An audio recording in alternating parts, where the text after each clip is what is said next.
the crew. Texting arcades like they always do. Oh yeah, 100 episodes, let's make it loud. Arcade repair tips making us proud. Bounce to the beat like a funky night, Party with the duo, they do it so right. Oh snap, repairing games, bringing back the scene. 100 episodes strong, the arcade machine. Joystick jams and picks of fun. Ooh yeah, from broken to shiny, the fix is done. Come on, Tim's the guru, Jonathan's the king. Together they make those quarters cha-ching. Now everybody clapping, everybody shout, they're teaching the world what arcade's about. Come on, grab your tokens, it's celebration time. 100 crews deep, they're in their prime. Bounce to the beat like a funky night, ooh-wee. Party with the duo, they do it so right. Repairing games, bringing back the scene. 100 episodes strong, the arcade machine.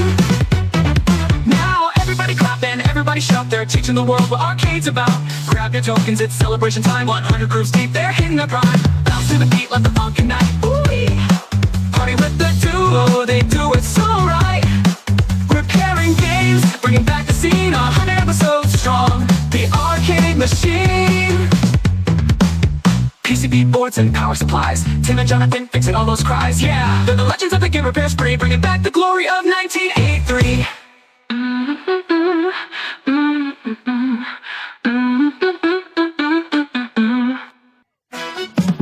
Broadcasting live from their world headquarters in Texas, it's episode 100 of the Arcade Repair Tips live show. Featuring your arcade repair questions, updates from Michael and Stan, and your 100th episode congratulations messages. Now, for the 100th time, here are your hosts, Tim and Jonathan.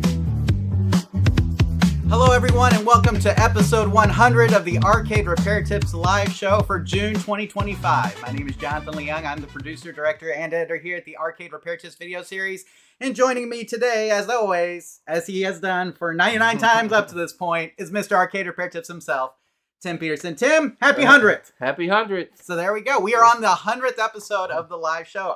I'm speechless. I don't even know how we got here. Me too. It seems like we were recording episode 1 yesterday. That's over 8 years, right? Yeah, 2017, right, yeah. Of just live show. We've been doing podcasts and stuff like that before that.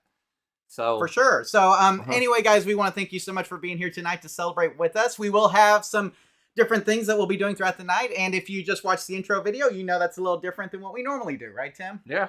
So I took a couple of clips from some of the live shows. I tried to take one from a couple from the first episode, then one from the 10 to 15, 10 to 20 range, 20 to 30 range. So we tried to get one from every 10 or so. I had a little clip in there. So yeah, I don't know if they've gone up, if they've gotten better or we just maxed out somewhere along that point and we're just kind of riding along now. I don't know. If it's any indication, the first episode has a lot more views than everything else. So I don't know if that's a good thing or not. So, but anyway, guys, we want to thank you again for being here. And remember that you can join us during the show by leaving your comments and questions in the live chat. And Tim, we already have some people in the live chat tonight. We got Jumpin' General here. He says, hey guys, hope all is well. We've got General Style Extras here. Says, howdy, Tim. We've got Nate Berg says, happy 100th episode. Very nice. Todd Clark is here. Hey guys, love the videos. Learned a lot so far. Keep it coming. Let's see. Who is that? That is War Paint Warren says, happy 100th from Holly and your fave child. So there you go. I think that's for Tim. We got Dragon Punch Dave here. He says, happy 100th. Congratulations on making it this far and looking forward to many more. And there we go. And General Style Extra says this is actually his first episode watching, Tim. Wow. So thank you for being here. We got appreciate 99 that. to check up on sometimes. Yeah, so if he likes it. I think Joe Holt on the Facebook page, Tim, said he actually went back and watched all 99. So what a chore. I'm sorry. Yeah. is all I can say. But there's no prize for that, but you definitely deserve an award.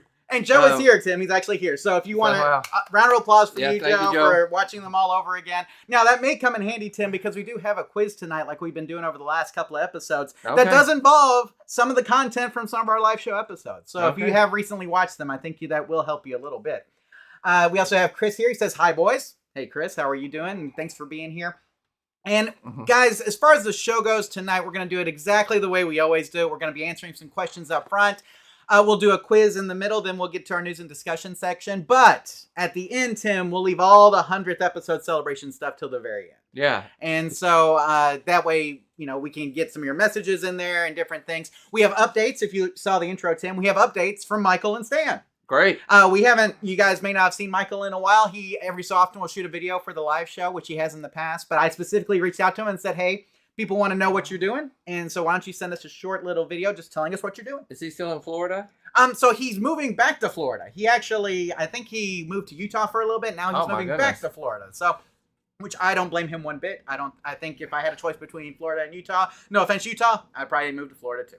So, but he's in the process of that. You'll learn more about that once we see his update video. And then Stan, Tim, now warning up front, Stan sent us about a 20-minute video, and we're going to wait till almost the very end to play that. But Stan has set up his arcade at his new house, Tim, and it is pretty cool looking. It's a pretty action-packed 20 minutes. I saw it. I was like, wow, he has really been at work at some of his games. And you'll get to see, a lot of you guys have asked in the past what were some of our favorite games that we had or that we ever restored. You're going to get to see those. So you're watching Stan's video because Stan ended up with a lot of those. And some of them he got working that I couldn't even get working for a long time. So if those of you guys who may not have watched many of the other arcade repair tips videos and are like, who are Michael and Stan? Michael used to do monitor videos with us. So if you've seen troubleshooting monitors with Michael, those are some of the videos that he's been in. We also have a couple on checking a tube, Tim, I think that we also did with Michael. So if you've seen those videos, then that is the Michael we're talking about. As far as Stan goes, we have a really good video on using a tube rejuvenator that basically is led by Stan when he's using his B&K there. And so Stan has been a really close friend to us for a long time, and he's very passionate about arcade games. And you'll get to see his new arcade setup here in a bit. Tim, Chris, let's see. Also, Chris says, first time viewer, do you discuss slot machines? Sometimes. That's definitely not our specialty as far as slots go. I've definitely worked on them, so if you have a question, shoot us. I mean, we'll try to answer. Absolutely. So, and that goes for anybody in the live chat. Of course, if you want to leave any comments or questions in the live chat, we will try to get to those as we go through the show. Congratulations messages always welcome as well, Tim, right? Sure. For tonight. So anyway, before we get into too much of the question stuff, Tim, just how you doing? I mean, it's 100 episodes, so I'm excited. But I mean, besides that, how's life treating you? Well, we've talked about this many times before, that you feel like life, you're going to slow down at some point, and you don't. Nope. You just get over one hurdle and something else comes in the way. But it's all been good. We've had, of course, Butterbean and Lacey are listening today in the live chat. I hope they're still tuning in. Having the new addition to our family has just really been a blessing, but it also keeps us busy and keeps us, there's always something to do, right? So life's been good. I haven't made one trip to Albuquerque. Other than that, no, I've got so much work in East Texas, been able to stay home a lot more. In fact, more than I just about can get to. So that's a good thing. Yep. We like to have work because that means, there's always, I'd rather be having too much work than looking for work, right? For sure. So that has been good. Really interesting. It's hard to believe that it's summer. Yeah. Like when your kids come in here, I was thinking, oh, wow, they're already out of school. Yep. It's their summertime. It's their break.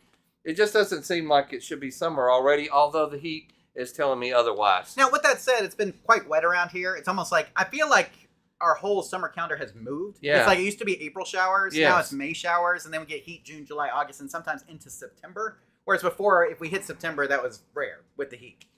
But as far as I'm going, to be honest with you, Tim, it's been kind of a rough month. I don't want to get too much into it. Maybe we'll talk about it in the after show, but there's been some stuff going on that has been crazy. And so we'll talk about it a little bit in the after show, but I'm not going to bring the mood down here. No, because we're going to celebrate now. Yeah, and one thing I did get, I don't know if some of you guys got one of these today.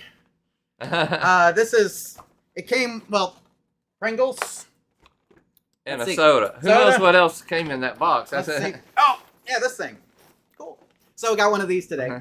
Have not opened it. It's still closed. I had to work today. Yeah. So it came at 6:30 this morning, Tim. And I heard the kids are already wanting to play it. The kids wanted me to open it up at 6:30 this morning when we got it. And I said, we're going to wait and we're going to do updates and things like that. If you guys got a Switch 2 today, let me know. And if you got some goodies in your Walmart bag, then let us know that too.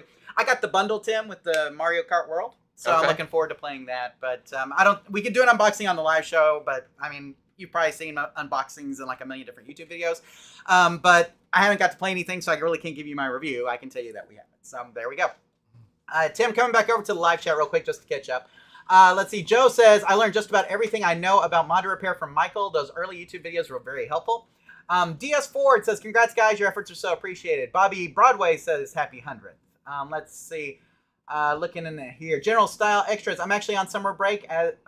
So this whole summer is arcade restoration season for me. Awesome. So there we go. Oh, is this it? Special delivery. Oh, thank you. Look at this. Look at that. What a surprise. From my wife. Thank you, sweetie. Welcome. Congratulations. Thank you. Thank you. We're going to have to break into the cookie cake. Sorry, live chat. You can't have any. So, if we mailed it out, it would be bad by the time we got to. See, this is very good. Yeah, I was about to say. So I'll show it again for everybody. So don't let it fall out, Tim. Go the extra There we way. go. There we go. There we go. Right there. So happy 100th episode. Thank you. We will celebrate with some of that. In a bit. In between They wanna cut the, it, they I was about to can. say, in between the live chat, or the live show and the after show, probably we'll get some cookie cake. So you may see us eating some cookie cake here in a bit. So, but anyway, looking back over here, Tim. Let's see. Joe says, forget the Switch 2. I still use a PSP. Hey, that's great too. Let's see. I'm still on the PS2. General Styles Extra says, yeah. I mean, so here's the thing, Tim. You can go to stores today, and several people were saying that Targets and Walmart's had them in stock. Like you can walk in and pretty much get one. I do expect that the stock will probably be dwindled by the end of by the end of tomorrow. I'd imagine you probably won't be able to get one, but stock is still out there if you guys want to see it. So I mean, just visit your local Target, Walmart, or whatever, and you maybe still be able to walk in and get one. Best Buy, I think Tim may have some on hand too. I know a lot of those are doing like the midnight releases and everything. But if you've played it, maybe some of you guys in the live chat got one today and have actually set it up already. Let us know. I want to hear your thoughts because, like I said, I haven't got to open it yet. So. And Jonathan, maybe we should mention about the jerseys. We haven't worn them in a while. Mine's fitting a little tighter than it used to. You can leave it unbuttoned if you may want have. to. I might have to. You may notice that you've seen us wear these before, and Jonathan, you want to tell them how we got these? Yeah, Where did so these come from? Mark, who is one of our community managers, who's been a part of Arcade Repair Tips now for a while, actually ordered them when he was in Korea. So he was stationed in Korea with the military, and when he was over there, he had these made for us. And me and Tim and Stan and Mark all have one. They have different numbers and our last names on the back. And it's the jerseys that you see in the picture for pretty much every live show episode as well, Tim. Yeah. Which is another reason we thought about it. It is a little warm today, but you got some glasses on. My son over here. I see. I like them. So, yeah. So, but anyway, the jerseys it's a really good way too to find each other at like expos and festivals. Yes. Because like they kind of the way they fit and the way they look is kind of unique. So, no, unbutton. Be comfortable. We're going a little bit. Yeah, I think mine shrunk in the wash. Oh, or something. probably. I That think must so. be. I must have washed it. There we go. Warm or something. So there we go. Dry But clean only, these right? need to be hung up dry. Yeah. Seriously though, hung up dry. Always for jerseys. But anyway. Coming back over to the live chat, Tim. General Styles Extra says, I'm currently replacing a Fast and Furious arcade seat with a new one made from scratch. Do y'all happen to know what the floor matting of the sit-down cabs is called? So what the little floor matting area? I think matting is the best term. Floorboard. I mean, it's pretty simple. I'm trying to think. He may be correct. There may be something. But what we always, I'll tell you what we used to use. A lot of you know when I worked for Chuck E. Cheese, we would get that skee ball matting. Mm-hmm. Think about skee ball like the darker kind, not the red kind, but the darker kind. They made skee ball matting. You could get it cheaper than you could a lot of other stuff, and we would cut out that and use it for floorboards, and it worked perfectly. There we go. Just an idea. Good tip. So Skee ball flooring matting works good. I was gonna say, I've seen people also do like the bed liner, like Yes. the spray on bed liner in those areas, which is pretty tough for trucks. So like they do that spray and bed liner, and it will kind of once it's on, it pretty much keeps it. Yeah, you in can good get condition. that in roll on too, and Yep. just do it yourself. Yes, Kind absolutely. of gives it a grain and a little bit of a rubbery feel. It's good on your feet. For sure. Jumpin' Journal says the K7000 monitor in my MK2 cabinet powers for a couple of minutes, then cuts off. It has a new cat kit and flyback. The game still plays blind, even though the speakers. Could it be a bad shutdown pot? Absolutely, it can be. So that would be definitely the first thing to check. Check everything in the power supply section, but the shutdown, the high voltage shutdown there is definitely possible that it could be that as well. Yeah, and also remember those little filter caps a lot of times that don't come with your kit. sometimes can cause stuff like that. Yeah, whenever you order the cap kits, make sure you get the ones with the filter caps in, especially if it's been a while since you've actually installed the cap kit on it, because the filter caps a lot of times don't come in the standard kits. It's usually like there'll be standard cap kit with filter caps, Right. like when you order it. And so always make sure you get the one with the filter caps, especially if it's been a while since you've done it. If you're not having power supply issues, it's usually not a big deal, but for those times that you do, definitely want to get the one with the filter caps included. Chris says, Monopoly Pinball wasn't holding settings after being turned out. Found an old video, I think, by a guy to clean the battery terminals on the back glass with vinegar. Solved problem. There you go. I have a Monopoly. Yeah, Tim can right see it over right there. here. I have Monopoly Pinball. I love that thing. Yeah, so those battery terminals on there will kind of, after a while, will kind of lose the connection. And so cleaning it with something, you can use vinegar or something else. Alcohol is really good for those as well, just to get it clean. But to be honest with you, probably best to go with the NVRAM chip. So Yes. an NVRAM chip basically eliminates the battery and then installs a flash chip on the board that holds the settings permanently, so you don't need the battery anymore. And so you may look at an NVRAM style chip instead of going with the battery, because the battery is also corrode, Tim, as you know. For sure. Because the Monopoly uses like double A's. It actually uses the 3 gang of double A's. Still. Now you can install the coin cell battery in there, but instead of doing all of that, you can remove the whole battery pack and just put the NVRAM chip on there instead. And it saves you a lot of headache with board corrosion and stuff like that. My Monopoly, I haven't turned it on in a while, and I actually removed the AA batteries from it, Tim, which does mean that it doesn't hold the settings anymore. But I may have installed the NVRAM in that. I can't remember. So NVRAM chips, very good thing to have on older pinball machines. Eliminates the use for the batteries. So let's see. Bobby says, I like it. Next time do bowling shirts. We should do a bowling shirt design. I think that's a good idea. I think as well.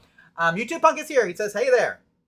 So, you notice in one of the videos we did have the bowling shirts. We used to have That's the right. Nintendo Tech Repair. That's right, the Nintendo ones. That's exactly Yeah, correct. So, Back in the opening video. still if have you've that. seen I still have mine. I think Tim, you gave yours to somebody. I couldn't fit that thing no more. There you go. Bobby Broadway says the drivercade might mean diamond plate. You could do the diamond plate sheet metal on there as well, right? We've done that before. So for sure. The only thing I didn't like about the diamond plate when we did that at Chuck E. Cheese, man, it got dirty quick. Really? It was really show dirt a lot. But it's in your home. It's probably not that big a deal. Whereas the bed liner is pretty tough, durable. Right. Won't show anything, basically. Right. So yeah, it's up to you, whatever you decide. So, but yeah, Bobby says you can get that by the foot at like Home Depot. Mm-hmm. So if you want to do the diamond plate instead. Well, Tim, I think we're caught up on the live chat. Okay, finally. Okay. Thank you, everybody. Absolutely. So let's go ahead and get into some questions. Now, Tim, I only did 4 questions because we have a lot of stuff to get to at the end with the 100th episode and stuff. And I do want to just say thank you for everybody who sent in congratulations messages, Tim. We got about 4 or 5 of those. So looking forward to reading those at the end of the show as well. But Tim, without any further ado, let's get into the questions for episode 100. And this first question, Tim, comes from Alexander. And Alexander writes, good late evening. I've been listening to your show for a while now and have been hoping I'd never have to send a question your way because nothing would go wrong. However, my newly acquired Galaxian arcade cabinet has some audio fuzziness in the bass notes occasionally. The fuzziness seems to go away after the machine has been powered on for a few minutes. The whole situation isn't dire, thankfully, but I'm trying to see if I should be more worried or not. I'm a full-time college student and don't really want to spend too much time or money on repairs unless it's absolutely necessary. I love my Galaxian arcade cab, but final exams definitely take priority for the time being. Any advice would be appreciated, and I think it would be also really cool to hear my own question in the podcast, possibly. Haha. Hope this email finds both of you in good health. Best, Alexander. So, Tim, Alexander got his wish. Here we are. We are on the live show, and he got his question read. Don't you wish you would have had a Galaxian in college? Oh, absolutely. But you come a little closer than I did. I had a Galaxian, but I definitely wasn't in college. Exactly. Now, I do think he was hoping to never send a question our way because he's hoping nothing would ever go wrong. I like that. That's kind of funny. So if only games always work, Tim, right? Then we would be out of a podcast for sure. But Tim, with Alexander's question here, basically we have a Galaxian arcade cabinet. He's getting a little bit of audio fuzziness in the bass notes. I mean, obviously it's enough that it's noticeable, but it sounds like it's only maybe in the lower kind of. He mentioned bass. Right, exactly. In the lower end of the spectrum of the audio. And so just in that, what do you think are some things that Alexander can do in order to get that kind of fuzziness out of those bass notes for his Galaxian? Well, the way that it's probably, and it's definitely, especially that older game, it probably has an older style power supply. And they have the audio regulator boards and stuff. I mean, the audio sections on that board. So it doesn't have the audio regulator board, but it does have an audio section. Right. And over time, those caps on that and the power supply itself either one of those can cause, and you can get a little bit of feedback from that too. But it just over time, especially this amount of time, we're talking 50 years ago, Right. That this thing will probably need to be rebuilt in those areas. And I think you're going to list the exact caps for him. But I remember it's real simple. Where the volume turns up, there's some caps in that area. I mean, when I didn't know much at all, even how to read a schematic, that's what I would do. I would hit all the caps in that area, and that usually took care of the problem. Although it could be a chip or something, but I doubt it's probably more of that issue. Now, something we should mention, Tim, and first I will say this. When I first met you had a Galaxian. I did. So that was one of the first games I remember seeing when I came over to your house the very first time. But Galaxian is set up very much like Pac-Man, where the AC to DC conversion is on the board itself. Right. Okay, so you have a transformer, an AC transformer down in the cabinet that will give you like 12 volts AC. It's a knockdown transformer. I'll give you 12 volts AC, 7 volts AC, and then those get converted to DC on the board level. And so you could, something that may help, and Tim mentioned power supply, is going with a switching power supply if you haven't already. Yeah. So kind of relieve that pressure off the board to do the AC to DC conversion, if you will. So, I mean, I'm not saying it'll necessarily help the issue, but it's something to think about for the future for sure. If the game's running perfectly, we usually would say don't worry about that. But when you have problems, it's always something that you can look at as well. Like Tim mentioned, though, I think about the caps. I think is the best point, Tim. We see caps on the board, right? That and the edge connector itself. Remember how you could barely move that thing sometimes? The volume would get real loud and stuff. So really cleaning it or doing some repairs on it or making sure you have a good connection up there sometimes really will help, especially in that game. And just like Pac-Man, Tim, I imagine that the edge connectors will take damage sometimes due to voltage issues. And we've seen damage to edge connectors due to voltage issues with Pac-Man a lot. Galaxian's the same way because the board is kind of set up similarly. So, Tim, let's go ahead and throw the slide up here so we can take a look at it. The way the audio fuzziness seems to disappear over time would seem to indicate the issues with the power supply or a sound damp on the game board. So let's check the voltage at the sound-related chips, Tim. And I list some here. We got 7R, 7S, 7T, 8K, 9J, 9K, 9L. Kind of all of those in that area is what you're looking at. While the audio fuzziness is occurring in C and when it's not. So check the voltage to see if the voltage is getting good at those chips. You may need to rebuild the AC to DC inverter section of the game board or install a switching power supply. That's just what I was talking about. Be sure to check all of the capacitors on the game board, especially those that are labeled in the C20s, which Tim was talking about are basically the ones that are around the right around pop. there. Yeah. And so C21, C25, C26, etc., as those are used for sound amplification. And so that's what you're kind of looking at here. Tim, again, very similar to Pac-Man boards. So, I mean, the troubleshooting on this is very similar to what we'd have with like a standard Pac-Man board. Caps on boards, on game boards typically have a lot to do with the sound amplification, and so that's something to always keep in mind when you are working on boards. If you see some blown caps, or try replacing the caps if we're having some minor sound issues. Now, it's different if we're missing sounds, Tim. Then we're probably having some sort of ROM issue, sound ROM issue, or something like that. Or if we're getting mixed up with like the we're getting sounds that are mixed up, there may be something else going on there. But with this, Tim, probably leaning more towards capacitors on the board or a power supply issue on the board. And don't rule out a bad pot or something. I've seen them both on the board, and some people have installed one in the game. I'm not sure if yours has one in the bottom of your game above the coin door, but either that or on the board, sometimes reflowing that solder or replacing those will do a lot of good, especially with those random sound issues like that, or especially certain frequencies, kind of. For sure. Sounds good. So, Tim, do you have anything else for Alexander before we move on? No, thank you, Alexander. Good luck, and let us know. Yeah, absolutely. Keep us updated and posted. If you need any additional help, please let us know. And unfortunately, you had to contact us. Hopefully, we gave you some good answers as to what to do to get it working again. So, enjoy your summer. Absolutely. Enjoy your summer. Yeah. That was this week, I think. No, it was this month. All the questions are always from the month. So, he may already be out of school, Tim, at this point. All right. So, it is what it is. Let's see. I'm going over to the live chat real quick just to see. Jump in general. Is the price market going up or down for games, Tim? What do you feel like? I think it kind of leveled off there for a while, but they're just getting more rare to find. Although I have noticed a few popping up now on Marketplace and stuff like that. We used to say Craigslist, man. Now it's more Facebook Marketplace is where I see them. Especially non-working ones seem to be kind of getting popular. People buy them and they can't fix them or whatever. So I would say the price for fully restored working 100% games has went up. Whereas you're still able to find some deals if you're in this group because you can fix things. That's right. And sometimes you can score some deals. There's even a couple I've been kind of thinking about. Don't tell Mom, Lacey. But, a couple I've been thinking about because they're such good deals. Yeah. I know I can fix that. Absolutely. So, yeah, I think, to be honest with you, though, Tim, I've noticed, I don't know if you've noticed this, I feel like the bar arcades may have leveled off a bit. Yes. We don't see as calmed down a little bit. We don't see as many openings of those, and in fact, I think we've seen some closings recently. I've been trying to do some research on this, but there's not a lot of good research.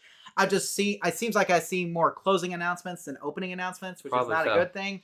But at the same time, if barcades are not opening at the pace that as they were earlier, then that means that the demand for games is probably down, because barcades are one of the biggest buyers for classic games, because they're trying to obviously get games in there for their patrons to play. So, if with the level off in bar arcades, I think we're kind of seeing a level off in prices as well. Does that make sense? Probably so. There you go. So hopefully that's a good answer, Jump in General. YouTube Punk says, Tim targeting the caps around the area. That's what you're doing. That's really simple. That's right. It's like shooting fish in a barrel. Yep. There you go. Let's see. And YouTube Punk says, seems like it's always going up. I mean, to an extent, like we talked about. I mean, it just really depends. Like I said, supply and demand has everything to do with it. So obviously the supply is very low. few complete working restored games out there. True. They're just very rare, and when they do, they sell. That's true. And they're getting good money for them. For sure. But I see a lot of broken ones these days. So there you go. Or not a lot, but they're starting to pop up. For sure. Okay, Tim, well, let's go to our next question from James. And James writes, hi, my name is James. I have an arcade cabinet that needs some attention. I'm not exactly qualified, which is where the title of tonight's episode comes from. I'm not exactly qualified to be messing around inside this game, and so far I've had no luck locating someone who is. Do you know of anyone in the Indianapolis area who could help me out? Now, Tim, I did reach out to a friend of ours to see if he'd be willing to tackle it. I have not heard back from him, but I'm also going to throw this to the live chat. Okay, so if you are in the Indianapolis area and can help out our friend James here, please let us know. I will now continue on with the question. The game is Vanguard 1981. My grandfather bought it new, and it's been in our family. Wow. After 44 years, though, the screen is finally given out. Before it died, it would periodically go bananas. In other words, the vertical and horizontal hold went completely out of whack, and as a result, the game became unplayable. Sometimes the issue would resolve after a few minutes. Sometimes you had to turn the thing off and try again later. The unit still powers up, the marquee turns on, the audio plays, but the screen is dead. The game plays blind, as it were. I have the original service manual and the monitor manual. The monitor is an Electro Home Geo7 19-inch. From what I've read and watched online, one potential cause of my monitor problem is the capacitors, and it seems that if the capacitors are an issue, a cap kit might need to be installed. Any thoughts or assistance you could offer would be greatly appreciated. James from Indianapolis. Now, I did write back James, and he did respond back saying that he had tried to go to some of the local arcades in his area to see if they would repair. A lot of them would do it, but he'd have to transport the game, and he did not have any way to transport it. Okay. And so hopefully we can maybe give him some things to think about. Tim, we pretty much have an Electro Home Geo7 here that's playing blind, but we should mention that this has been a slow process to get into playing blind. It kind of went, okay, if I turn on every other time, it's kind of working, and then if I leave it off for a little while and I turn it on, it'll start working, and then finally I just got to it's playing blind all the time. Right. And so with that in mind, what are some things James can do to troubleshoot that Electro Home Geo7 monitor, which is super, super common? Okay. Well, first of all, shout out to anybody whose grandpa bought it brand new 44 years ago and you still have it. Yes. I want to see a picture of this thing. I bet it looks immaculate. Unless they were some rowdy kids. Maybe they beat the heck out of it. But now, you'll notice in the clip show, we had another person whose grandpa had bought one new and inherited that to them on previous episodes. Tim, this is not a common thing, but it is something we've heard of at least a handful of times, I would say. It's cool as heck. So, absolutely. So I wish my grandfather would have left me an arcade. Right. I got some cool stuff from my grandfather, don't get me wrong, but an arcade game would definitely rank up in the top, 3 probably. So, yeah. So with that in mind, Tim, what do you think's going on? What can we do about that Electro Home Geo7 chassis that's playing blind? Well, one thing that I think James is right on, even though he said, how did he start it off? He says he didn't really know much. So like he not exactly qualified. Not exactly qualified, but have you watched our videos before? Are we exactly qualified? I don't know if we're just, maybe we're just crazy enough to try some stuff. And that's what we've always said. If we can do it, you can do it. Sure. Right? We weren't overly qualified, especially when we started. or anything, but I think he's narrowed it down. I think he's right that over time, those capacitors are drying up and they just will not fire anymore. And the fact it's played for 44 years is really amazing. So I would definitely start by doing a cap kit. And the great thing about that is he can do that himself, or if he'll watch our videos, he could take it out without moving his game and send it off to one of our repair guys, put it back in, install it, and probably get his game back to working.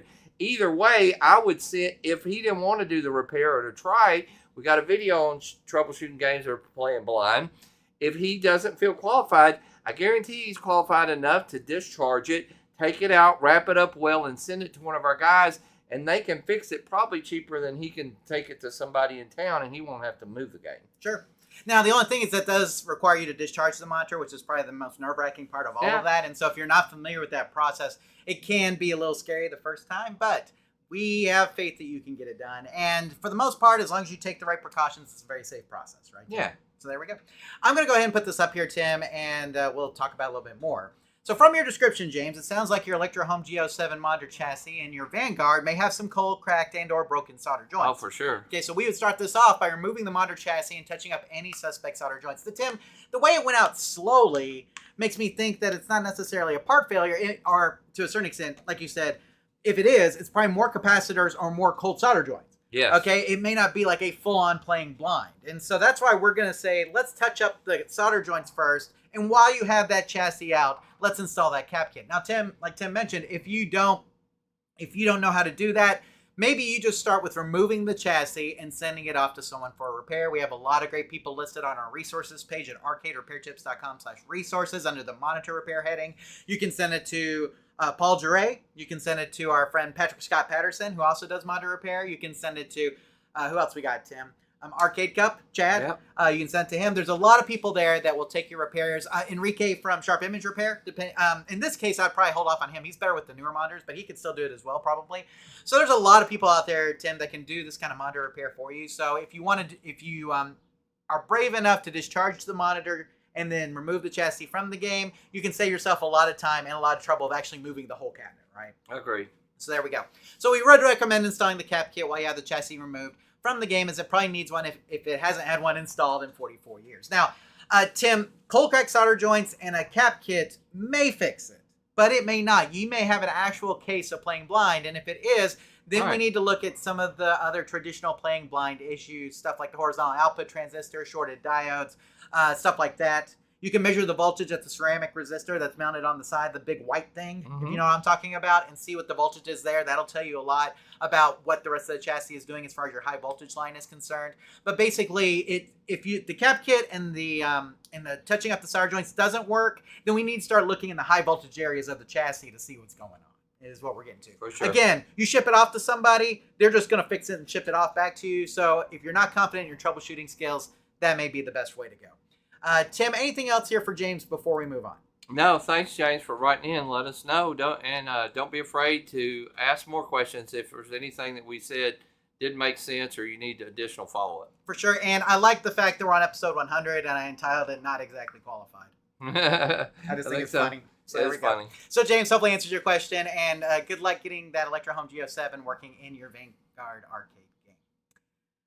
Coming over to the live chat, Tim. Chris says, wow, thanks for the tip on the NVRAM chip. Already looked it up, and we'll be doing that. Absolutely, okay. Yeah, save yourself some money. Bobby Broadway says, Popcade. It's a Popcade. You know, yeah. Like you, say Popcade. Yeah. There we go. YouTube Punk. At an antique consignment shop, I saw Lethal Enforcers 2 for $2,300. Had new light guns, and the price seemed high. That price is ridiculous. Yeah. Oh my goodness. We bought one of those at an auction, not working for how much, Tim? Like $100, $200? Maybe. And we got it working? Yeah, easily. I'm not big on the mirror with the up-firing monitor in those cabinets. Yeah, you know what I'm talking about? So Lethal Enforcers has a mirror, and it has a monitor that actually is facing toward the top of the cabinet. And so the monitor faces towards the mirror, and the mirror is actually what the player is looking at. Just not really a big, I don't know, I just don't like that design. Issues. Yeah, we always had issues with it. So not a big fan of the design. But, and getting to the chassis is hard, too, because you have to get you have to get on your back and look up at it. Yeah. Which sucks. So, again, so $2,300, way too much for that. Save your money for sure. General Strife Extras. Excuse me, Tim. Sounds like the screen might need to be recapped, but I'm no electrician. I have no clue, just guessing. Good guess. It's a great guess. And it's a great starting place in this particular time. Now, if this thing had been playing blind and did not have the slow go out, if it just went boom one day, we would have been more on the high voltage line side, saying horizontally output transistor diodes. Let's check some high voltage there. But the fact that we got this like over time, it just kind of started getting to where it would play blind. Cold cracked broken solder joints can cause that. All it takes, I had a G07 and a Gyros, all it takes is one cold solder joint on the high voltage line and boom, you're out. Right. So, I mean, it's very possible that just over time, one of the solder joints cracked just enough to cause the monitor to stop working. So, let's see. Jump in general. What should I look for when wanting to buy a good soldering iron or a soldering station? And what's the best solder to use? So, Tim, I'm going to throw that one to you. I have solder. Yeah. I have the solder. So we like the 6040 rosin core, and Tim, this is a Radio Shack one because I don't use a ton of this at a time. Right. This is a huge spindle. This may be a lifetime supply of solder for me. Yeah. It may not be for you. It depends on how much you use. But this is 6040 rosin core solder, which is what we typically recommend for repairs. And I will say, as far as soldering guns go, you do get what you pay for a lot. And when I first started out, we just, we had what we could find at Radio Shack and stuff. When I started working for a company and they provided me with a Weller soldering iron, the first time I used it, I was like, wow. And since then, I've even used some higher dollar soldering irons. Like the Hecko? Like the Hecko, and I was like, they are even better. So it's kind of up to you. The one, if you'll look at our videos, the Weller that I use, I think that is a WC, not 60 or 90. Somebody in the live chat will probably know that. The light blue one. Yeah, the light blue one. And kind of a blue-green almost. Yeah. That is my personal favorite just because it heats up super fast. To me, that's what makes a good soldering iron because it's not so much, you don't want it to get too hot. Right. You don't want it, but you also you want it to heat up quickly. That one has a temperature control on it, Yeah, too. the temperature control one. To me, just works really well. So that's just a personal preference. But Weller is my favorite brand. I have the step down from that Weller, which is the smaller red version, and that one works really well. And it has a dial for the temperature. You can, and I said on about like a 5 or a 6. And that's but usually. People have personal preferences, just like tennis shoes or something. Some people like one brand, some people like another brand. But to me, I think it is true that you kind of do get what you pay for. So. Spending $100 or $200 is not that uncommon. If you're going to do this, if you just really are going to do a couple cap kits a year or something, you might spend less. Or I always recommend that's a good thing to buy used, like off a marketplace or something where somebody no longer needs it or doesn't use it. Mm-hmm. Sometimes you can get a really good deal like that for a used one that works just fine. And like for our toolkits, we use like a little handheld orange Weller, which is $20 to $30. Yeah. And those are good to have, like when you need to do a spot solder on a button. You don't have a connector. I would say I have never used a cordless one that I thought worked really good. That's true. Like a cold soldered. Right. I mean, they look good, they sound good, but I've never seen one of them that worked really good to me. Although times are changing, and there probably is something better out there. Some of you guys that may do this for a living now, I haven't done this for a living in about 10 years.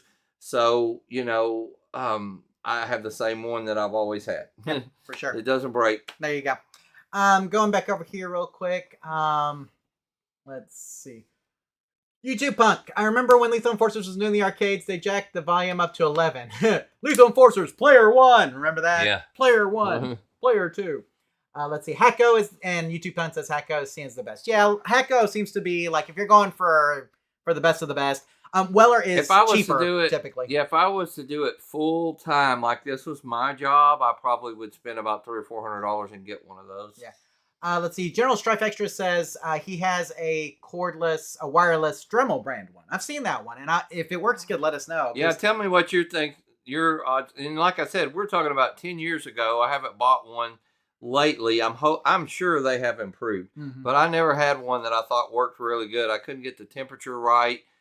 Maybe in a pinch, just soldering a couple wires together, but for circuit level repair, it never worked good for me. Right. Now, actually, one of the reasons I don't use as much solder on the actual solder, like of like my little spindle here is because like for wire connections, I've gone to the solder and seal connectors now. Yeah. You know what I'm talking about? So the solder and seal that you heat with the heat gun. Right, it's a connector that has like 2 little plastic rings and then solder in the middle. And when you heat up with the heat gun, it just melts the solder onto the wires. And so you don't actually have to solder the wire. It's solder and seal. Cool. And so I haven't done as much wire soldering because of those solder and seal connectors, which I highly recommend. Let's see. Joe says, I have a Radio Shack solder from my dad that he bought in the 60s and 70s. So this is more than a lifetime supply of solder right here. So depending on how much you're using. So. Right. Let's see. General Strife Extras. I mostly got my soldering iron for Nerf Blaster modding, but it comes in handy with arcade repairs. There we go. Nice. Let's see. Warpaint Warren says, all right, it's time for bed, Tim. So just to let you know there. Good night.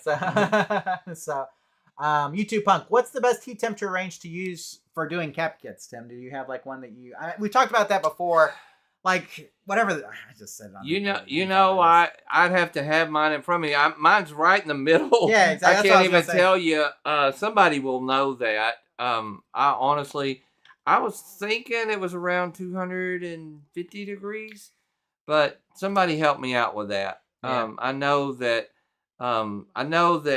you want it to get fast, but not too fast. Right. I know there's 700 degree ones. And when you get up into the higher temps, Tim, then you risk burning a trace really easily. Right. So you got to be careful not to set it too high. So, I was thinking Paul or somebody would be in the chat room tonight that would really probably zero in on that question. I know that mine is set where it is, and I just like it. But I've never really, it's been so long since I've actually looked at the number to remember. Right. Like I said, I'm the same way. Maybe it's 300 or 400 degrees. I can't, because I think mine goes up to like 600, but it's I'm right in the middle. I like the 250, 300 range. I was thinking mine's between 5 and 6, which is probably 500 and 600 degrees. So is where mine is set. But it goes up to 10. Yeah, wow. So, that's what I'm thinking. So, who in the chat room can tell us? That's a good chat question. Joe says, my butane soldering iron is great for quick hits with no power. I've heard the butane ones are really good. I've not used one. I've had one. I didn't like it either. But didn't like it either? No, okay. I've not had much luck with a cordless one. There you go.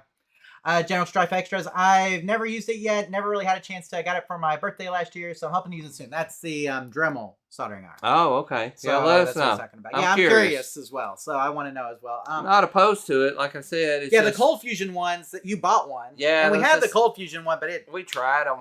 Yeah, it never worked well. So let's see. Okay, I think we're good. Okay, we're caught up. Okay. So, Tim, let us go ahead and continue on with our questions. We're halfway done because we only have 4 tonight. So, the next one is from Joe Navarez, 1938, and they write, how do you hook up the LED lights on the red and blue button? Now, Tim, this is what he said, so I'm not exactly sure what the red and blue button is. That's pretty vague, yeah. But that's what we're kind of looking at. So with that in mind, Tim, what do you think the LED lights are on the red and blue button? How do you hook up just LED lights in general? Maybe a better way to say it. LED lights work just like any coin door or button light. They have to have basically a positive and a common and a voltage sign. So you got to know what voltage is your light bulb. There's 5 volts LEDs. There's like 12 volt LEDs. So you got to hook up the wire. You can go straight from your power supply with 5 or 12 volts and a common wire. And we've got some videos on that. The problem with, not the problem, but the trick with LEDs is they are polar sensitive, most of them. So whereas a normal bulb, it won't matter which way you put it in, it'll light up. The LEDs, you have to make sure that the positive side is on, and it's usually marked on the little LED. Right. It'll tell you. So if a button is lit, now the problem is if you just run it straight from the power supply, it may stay lit all the time. Is this a button that you want to light when you hit it, or do you want it to stay lit all the time just for looks, which I'm assuming that's probably the case. Sure. When I made LED lights, I always want them to stay on. Gives a cool feel for the whole game room and stuff. You can see them lit up. So if that's the case, you just run 5 or 12 volts, whatever your bulbs are.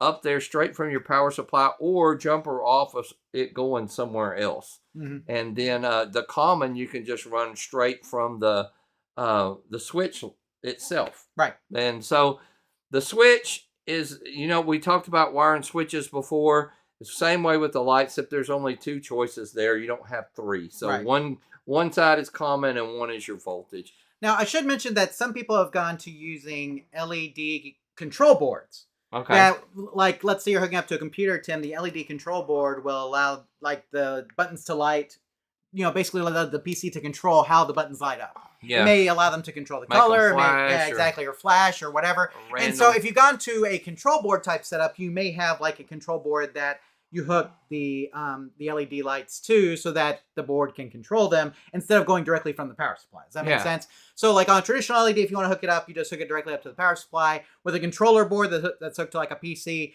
you may hook it up to that. A lot of times there's connectors coming out of those that you will hook up to each one. But the wiring is the same. You're still going to hook up the voltage side to the voltage side, common side to the common side, right? That's it. There we go. So let me go ahead and put this up here, Tim, so we can talk about it. On buttons that are lit by LEDs, there should be 2 wires attached to the LED, a voltage wire and a ground wire. Please make sure that both wires are connected properly, as it's very easy to damage or disconnect these wires when accessing the control panel. We'd also recommend using a multimeter to check the voltage wire to ensure that they're getting the correct voltage and that's being sent up to the LED. You can do that with the continuity check on both wires to verify that they are connected properly to your power supply as well. And hope that helps, Tim. And I've got a picture here, Tim, of a traditional LED lit button. And so typically you've got the 2 side prongs that are going to be for your voltage to the LED, and then you have a traditional cherry switch beneath that would be used for the push button. Right. Function. So make sure you're not hitting the voltage to the push button. You want to go only to what goes to the light switch. Absolutely. But like I said, if you're using an LED controller board instead of going directly to the power supply, make sure that you've got those connectors connected properly to the control board and that you've got the wires hooked up properly to the LED light.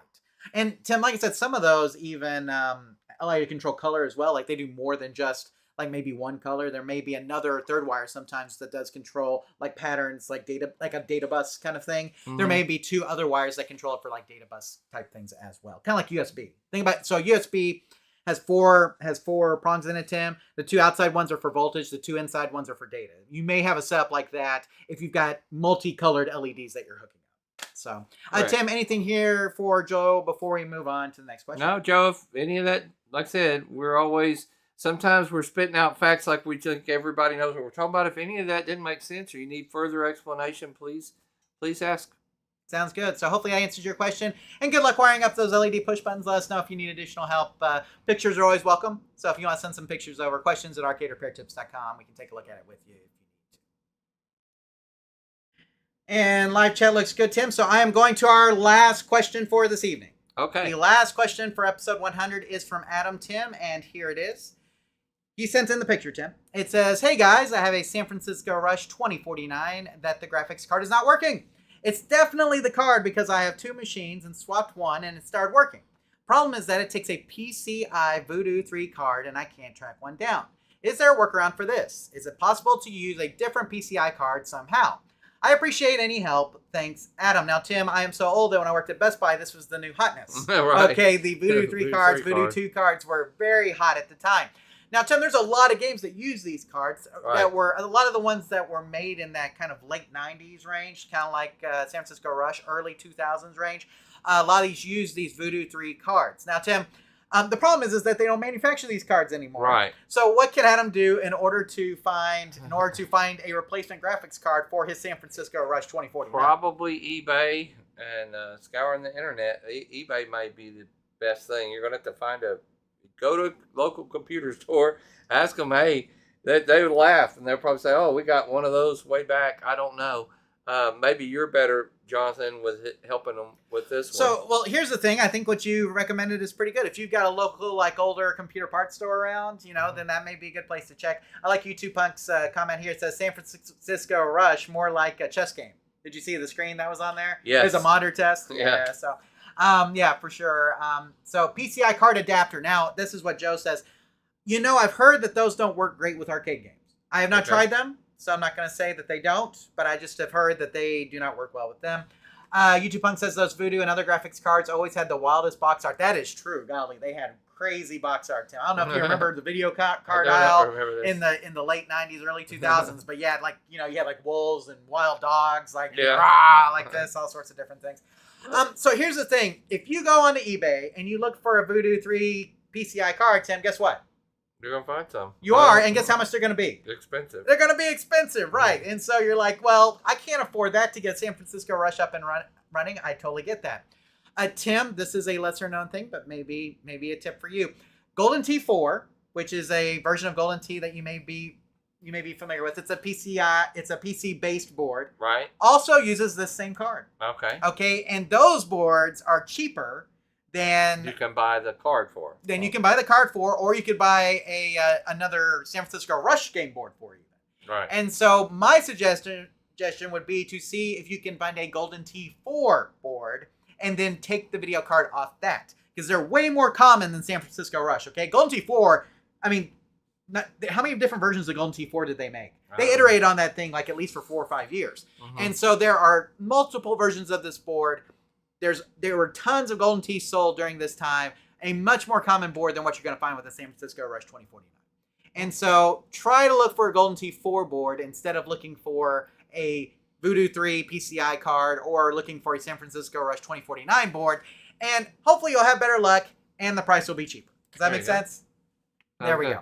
So I'm going to go ahead and put this up here so we can talk about it. So first off, excellent troubleshooting, right, Tim? Yeah. So That's why it's always good to have 2 machines. Absolutely. By A swapping the switch. video card from your working cabinet, you're able to verify that it was a video card issue. Great job. As for your question, unfortunately, only a Voodoo 3 2000 PCI video card will work. Okay, as far as we know. It can be either the 12 or the 16 megabyte RAM variants. It doesn't matter. The somewhat good news, as I talked about, is that the 16 meg Voodoo 3 2000 PCI video cards found on Golden T4 boards should work. Since these game boards are more common and usually cheaper than Rush 2049 boards or Voodoo by itself, you might start looking for them instead to find a replacement. And Tim, he actually sent us a picture of the video card too. The memories. Look at that thing, Tim. It takes me back. Takes me way back. Look at those chips. Look at that little EDB fan on there, Tim. We don't see video cards like that anymore. Just saying. But man, those things were the hotness, Tim. Holy cow. They were the hotness. This is me having a nostalgia trip. I'm sorry. Oh, Tim's looking up the price of the Voodoo 3s. How much are they going for, Tim? $179 seems to be the going. Wow, there's a $311, $314. Oh, there's one sealed new for $1,300. That's sealed new, though, Tim. I mean, who has kept one in a box for that long? Somebody did, but you're right about the box there. Exactly. I mean, they had to keep them. Oh, that was the cool box art, right? That we were talking about earlier. So, Joe says he told his wife that we need 2 of everything because Tim said so. Yeah. 2 of everything, right? I agree. 2 of everything. So, but yeah, so those Voodoo cards, not cheap. Now that's an AGP. That's actually a different one. You want to make sure you put PCI in there. The AGPs are actually more common. Right. So the AGP is the advanced graphics port. That came later. Okay. So some computers didn't have that, but they had PCI. So that is a Get the new PCI. one. That's a PCI. 314, 311. Mm-hmm. Wow. So okay. so you need to get the one that is PCI. There's not an AGP port on that board. If you get the AGP version, you're wasting your money. You can't hook it up. So unless the converter board works, the adapter board works like what Joe was saying. Or could that not? How hard would it be to repair one of those? They're surface-mounted chips. Mostly It would just be surface-mounted, really yeah. tough, huh? Mostly surface mounted. I don't know if you'd be able to get the chips. Right. That'd be a better question for probably like Raymond or somebody who works on those things. You may still be able to get them, and if you were, then you could probably do the repair on them. At some point, Tim, it may become more economical to repair them than to buy them. Yeah, you'd be surprised. Ask the guys who do board level repairs. They also may have some around. For sure. Because that fixes a lot of boards. Mm-hmm. So you might ask just to see if they have one. For sure, Tim. So, I mean, it's one of those things that because it's just so old and they're not making them anymore, it's scarcity, right? So, But again, Golden T4 boards, your best source. So, Tim, I think maybe we should have stockpiled those things. I think so. When I worked at Best Buy, I got a really good discount. Now, if I knew they were $1,200, I should have bought a bunch of them. Right, exactly. So, okay, Tim, are we done with the questions? I think so. I think we are. Okay. Is it quick trivia time? It is. So I'm going to go ahead and here we go. Live show quiz, episode 100. Now, Tim, I am going to give out a prize, but I don't know what I'm going to give out. Not the Switch 2. So, Okay. But I have a box of stuff over here that is all video game related. And I'm going to compete just because for fun, but I will. Even if I win place 2, the second I'm place ineligible. person, the second place but person. I will won't. win. I probably won't win anyway. So Okay, so like we've been doing the last couple of months, this is a Trivia Maker trivia quiz, and tonight's topic is all about arcade repair tips because this is episode 100, right, okay. Tim? I have not seen these questions. No, he has not. Tim has But not I seen was any here of these for questions. all 100 episodes. That is true. So here is the screen, guys. Do we got it? There we go. So go to play.triviamaker.com and enter the numbers 850506. Now, Tim, we should say the real Hammer Billy Lee has been owning this thing. He has. Okay, so he's not here tonight. So this may be an Maybe opening a for chance, somebody yeah. to actually win other than the real Hammer Billy Lee. So if you play and you win, you can send us an email with your information and we will ship you a prize. The winner of tonight's quiz will get a prize. So if you'd like to play along with Tim, you can go to play.triviamaker.com in a browser window and enter the number 850506, or you can scan the QR code that we have on the screen. Tim, we're going to give everybody a little bit to join the game. Tim's getting in right now. There's Tim. You guys can see him. He's coming up. And so we're going to give you 2 minutes and 30 seconds because I have a theme song, Tim, that I want to play. Okay. Okay, so we're going to play the theme song. Oh, Phaser58 is in here. Here's the theme song, guys. 2.5 minutes to join, starting now. Arcade Repair! Yeah. Phaser58 General Size right here.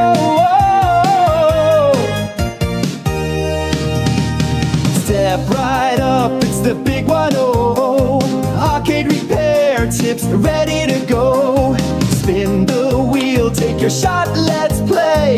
Trivia time, it's your lucky day. Buzzers are ringing, answers to find. Who's got the knowledge? Who's got the mind? Episode 100, we're making it bright. Arcade repair tips quiz tonight. Oh, lights are flashing, let's set the stage. Fixing machines and the trivia craze. Press the button, hear the ding. Will you be crowned the Arcade King? Buzzers are ringing, answers to find. Who's got the knowledge? Who's got the mind? Episode 100, we're making it bright. Arcade repair tips quiz tonight. Joystick legends, pinball pros. Show what you got, the knowledge flows. Questions fly, the clock won't wait. Win or lose, it's all first rate. Buzzers are ringing, answers to find. Who's got the knowledge? Who's got the mind? Episode 100, we're making it bright. Arcade repair tips quiz tonight. Have fun, keep the games alive.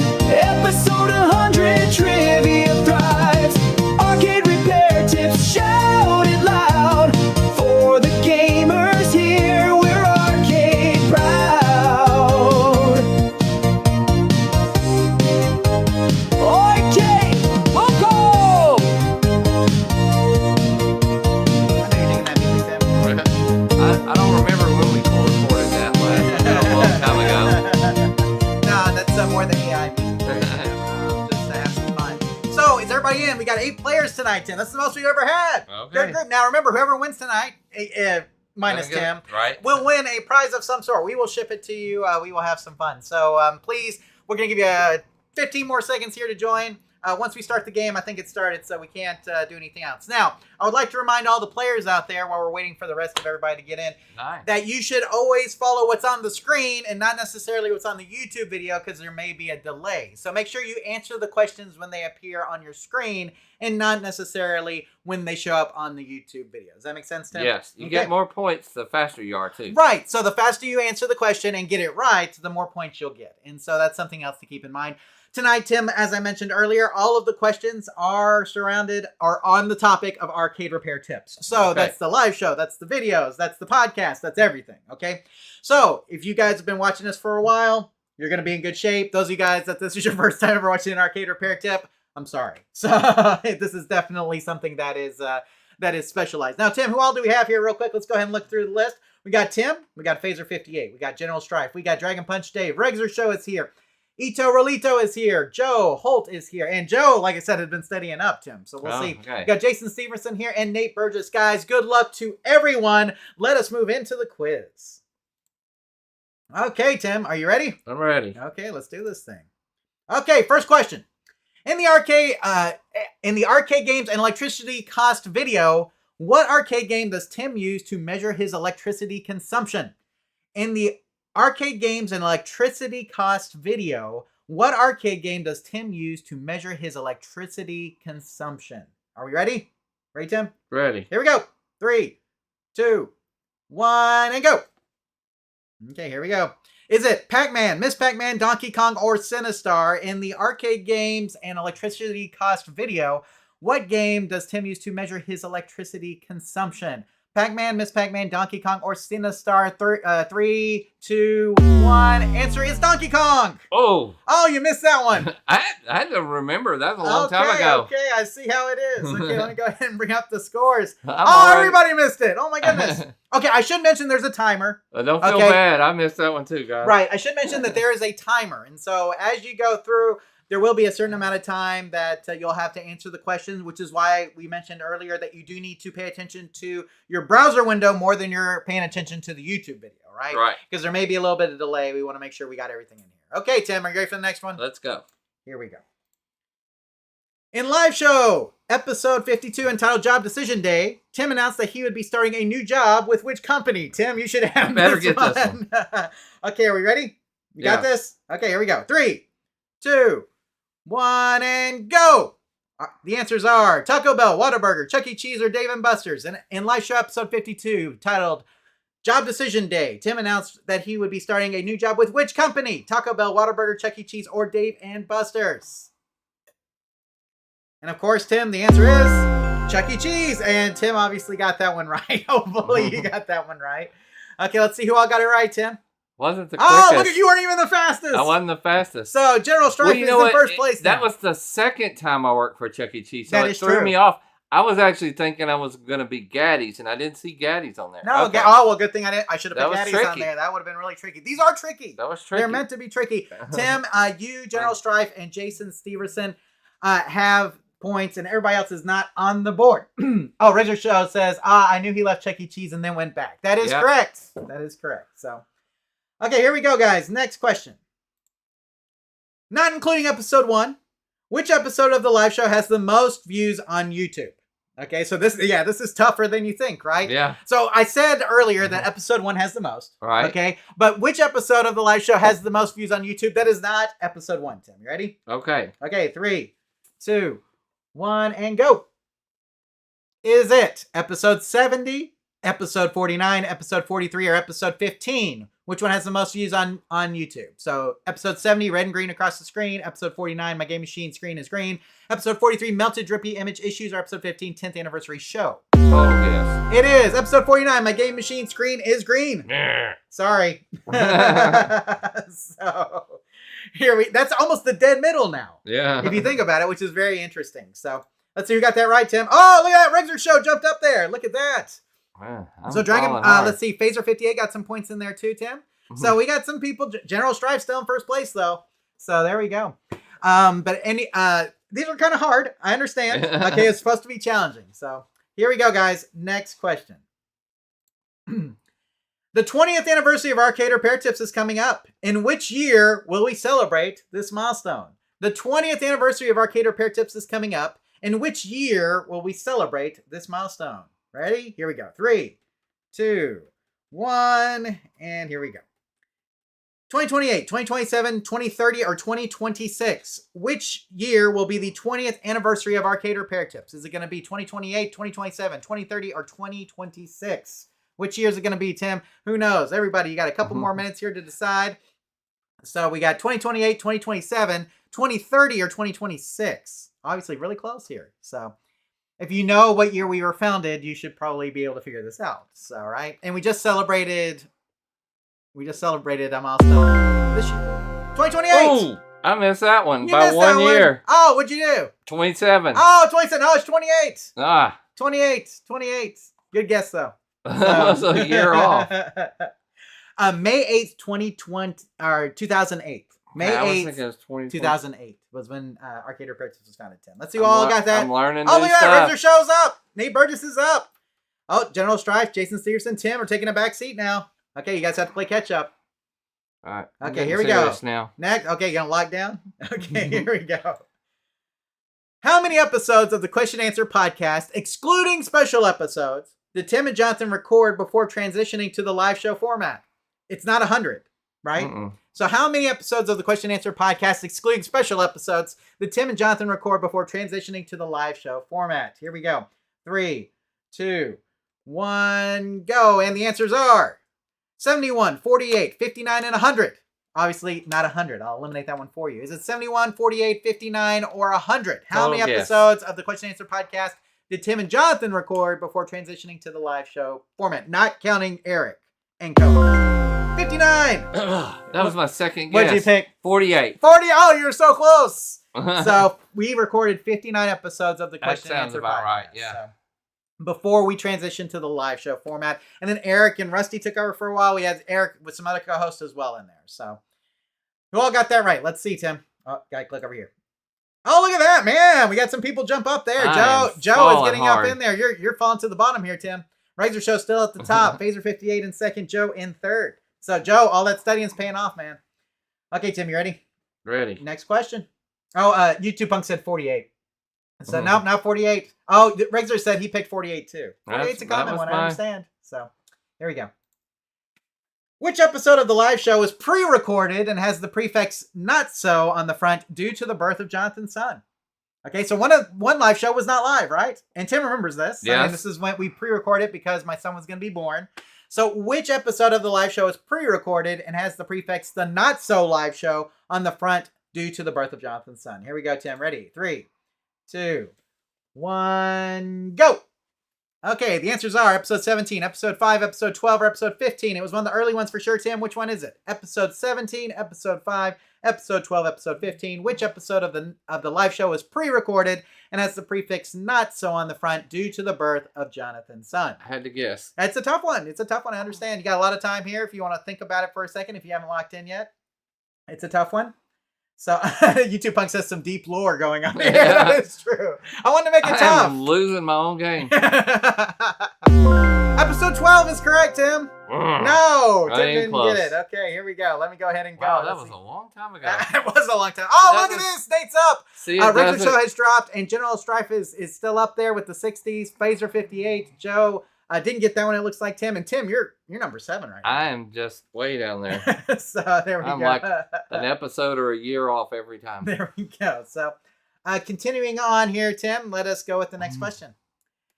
In more troubleshooting monitors with Michael videos, what arcade game board do Tim and Michael use to test the monitor? Okay, so in the more troubleshooting monitors with Michael videos, what arcade game board do Tim and Michael use to test the monitor? Tim, you should get this one. Ready? Okay, 3, 2, 1. Let's see those answers, Tim. Here we go. Is it a 16-1 board, Chuck E. Cheese Match Game, Lethal Enforcers, or Street Fighter 2? In the more troubleshooting monitors with Michael videos, what arcade game board do Tim and Michael use to test the monitor? 16-1 board, Chuck E. Cheese Match Game, Lethal Enforcers, or Street Fighter 2? Okay, here we go. Oh, the Chuck E. Cheese board. Tim, did you get that one? No. Oh my goodness. I was like, that was tailor-made for you. That was my second guess. What was your first guess? Street Fighter. That was in the Tube Rejuvenation video. Oh, okay. But it was actually a Chuck E. Cheese Match Game in that one as well. So let me go. Oh, I guess. Hi, I'm Chuck E. Cheese. That's right. Where am I? Oh, General Strife moving up. Look at that. Wow. So, Tim, yeah. Hi, I'm Chuck E. Cheese. Where am I? Yeah. That's right. That's how that board always started off. So good stuff there. Tim, I don't know how many more questions we have. You got a lot of catching up to do. I got a lot of catching up. Okay, here we go. Tim lost double points on that one. That's YouTube Punk. Okay, here we go, guys. Next question. According to Tim, which monitor chassis brand is his least favorite to work on?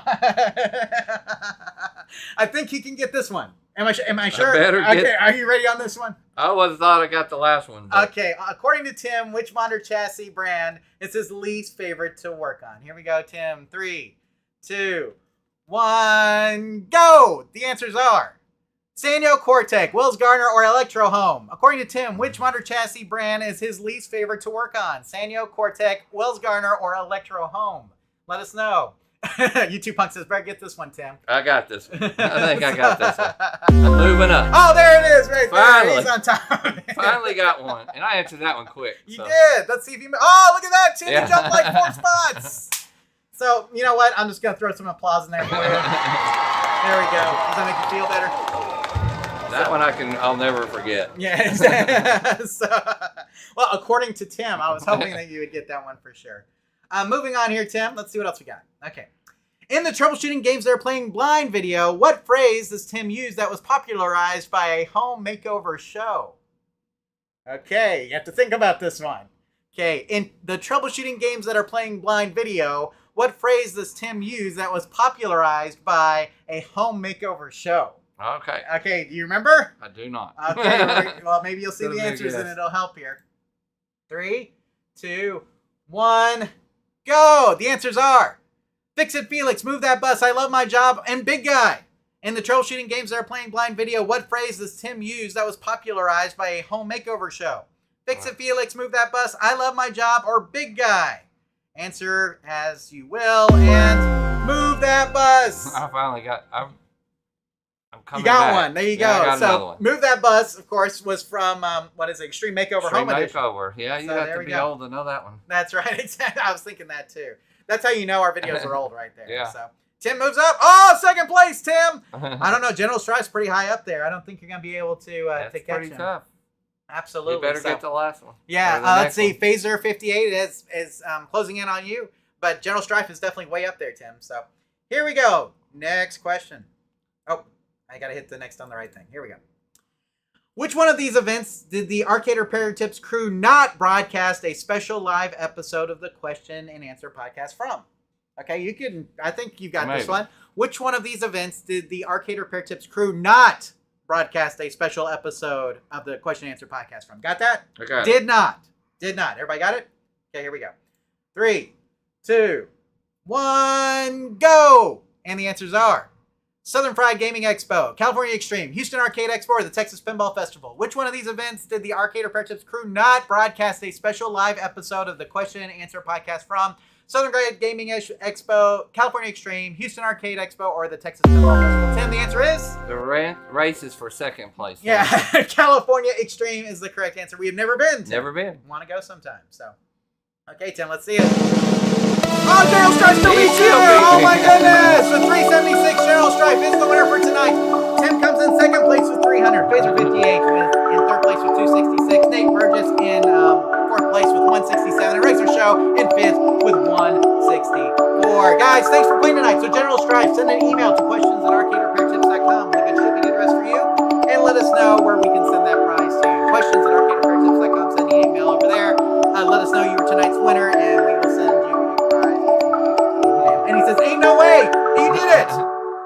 You did it!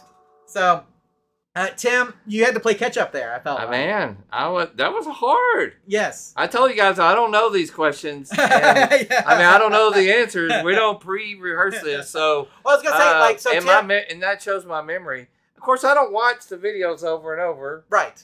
And some That's what I of was those about to were say. 10 years ago. Yeah, Tim doesn't watch them over and over again. He doesn't I don't even watch like them to once. watch myself. I don't like to watch myself at all. I don't even like to listen to this. The email is questions@arcaderepairtips.com. Questions@arcaderepairtips.com. General Strife. Go ahead and just send it there, and we'll ship you a prize of some sort. Congratulations, though. Yes, That was a good congratulations. game. Good Absolutely. game. I can throw some more applause in there. Here, we'll get some sound effects.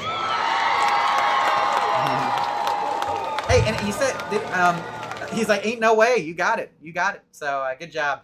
Tim, I thought for sure the Chuck E. Cheese memory match, you would know Well, now that I'm thinking about it, I'm trying to hurry. that. Right. And I remember we used the Street Fighter so many times in so many videos. But now that you're saying it, I remember that we were using that to test. You're right, we did, because it was JAMA. Right. It was easy. And, you know, it And we had didn't- the old voice actor Yeah. from, I'm Chuck E. Cheese, where am I? That guy. So, anyway, I'm going to catch back up on live chat because I saw some good stuff in here. I'm going to go back here. Let's see. That was fun. So, let's see. Saul Collins says, hey, guys, I bought my first candy cab, a Sega Aero City.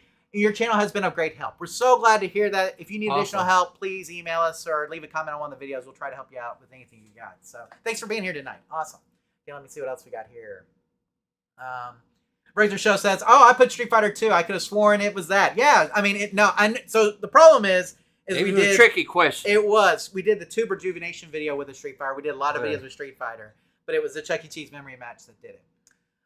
Joe Tech from Detroit is here. So happy to see you guys. So happy to see you too, Joe Tech. Good to have you here. Joe Flores there, Tim. Okay. Okay, and then let's see.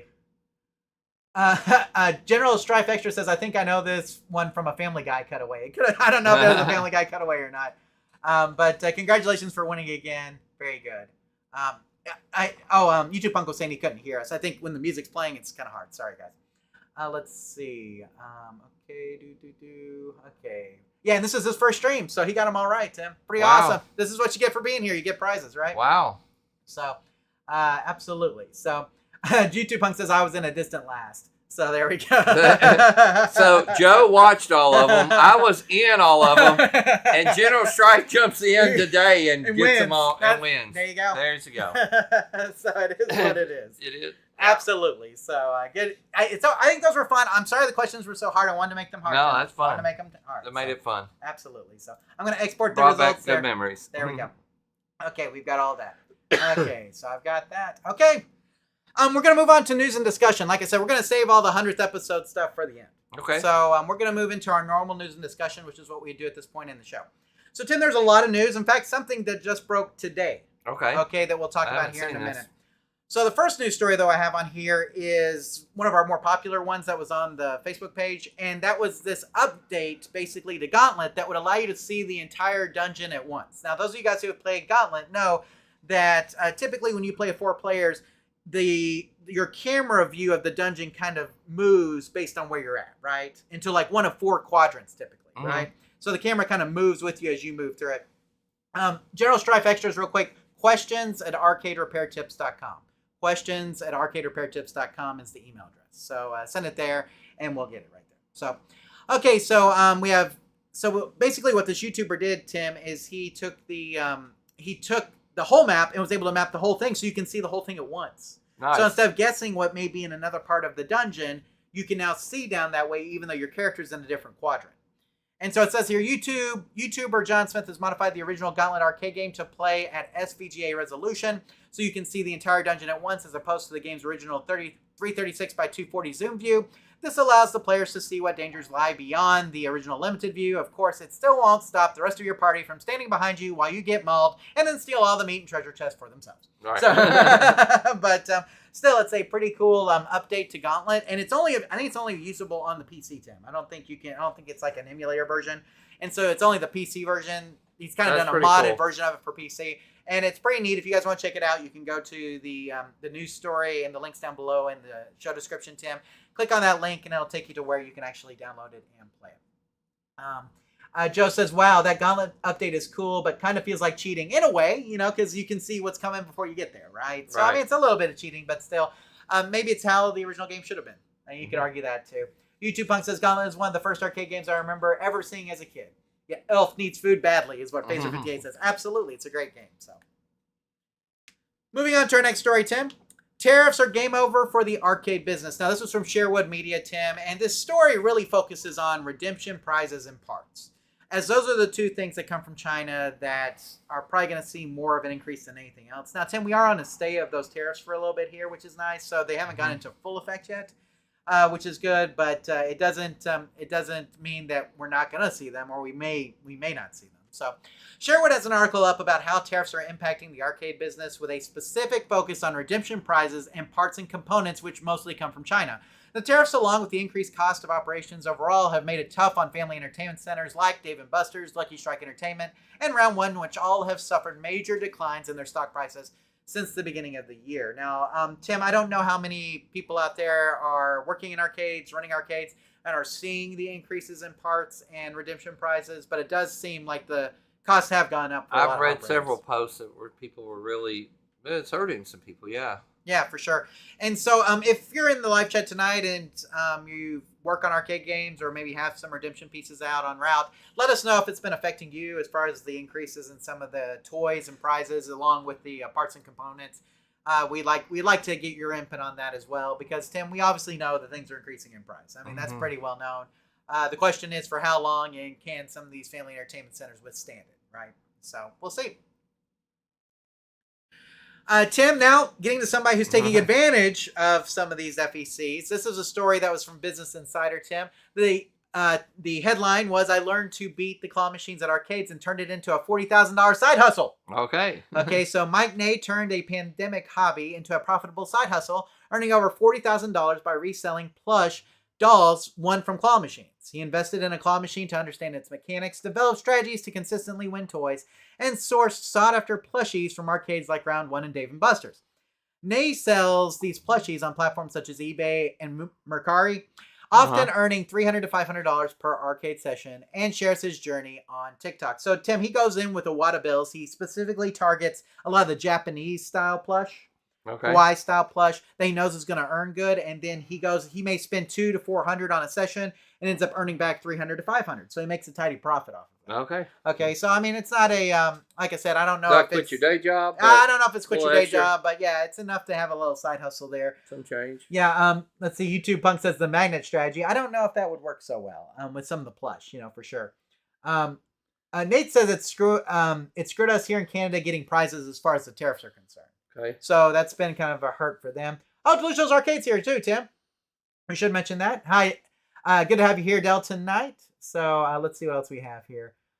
I think we're caught up on that. So Okay. I'll leave that there. Now, Tim, do you think that this would be a worthy side hustle for you? Because you have a pretty good knowledge of claw machines. I don't know that I have. I don't think so. I don't think I had the time to do it. But he's probably, that's not $40,000 profit.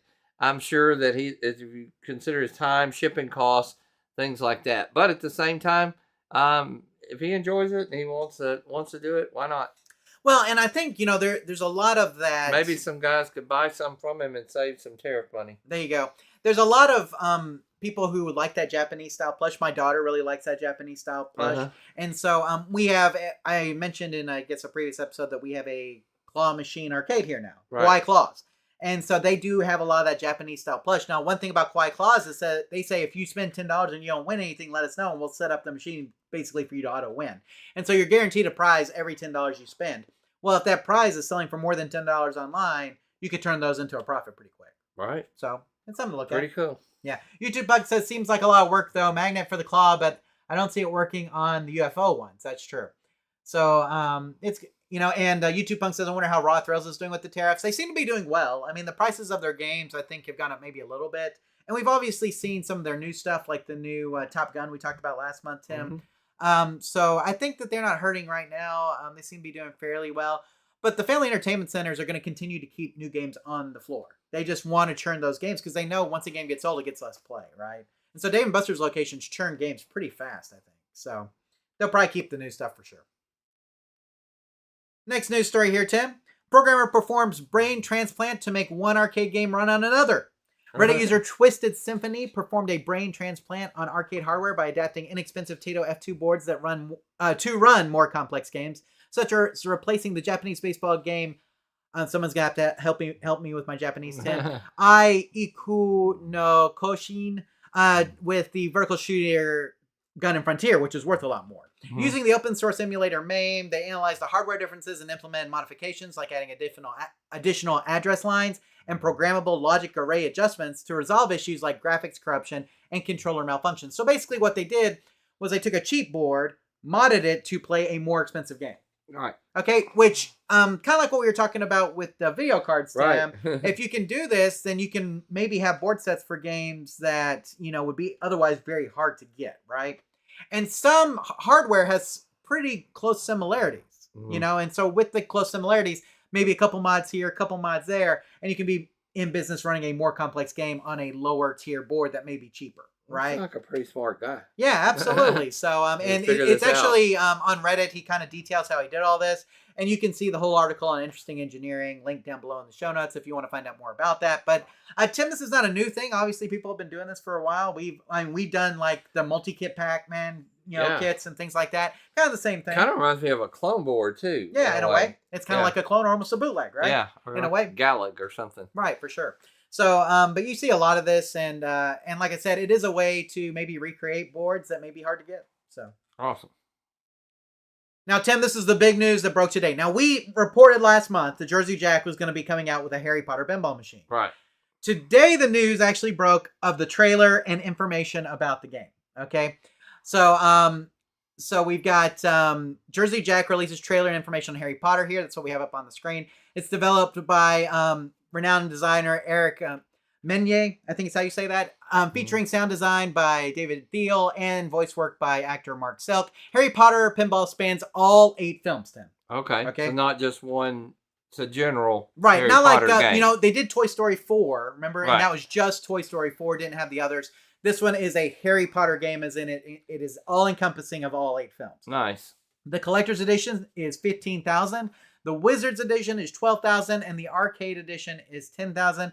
Tim, did you have a chance to look at any of the artwork canvas designs or anything? I've seen the artwork and stuff, but I haven't seen the trailer. Okay, so the trailer's pretty good. It shows a little bit of the gameplay in there. I don't think we've gotten a full gameplay trailer yet, but there's some videos out there that break down all the stuff if you want to know about all the gameplay and everything like that. We're just reporting that information is out now, because before it was not. Right. And so we do have the information on Harry Potter.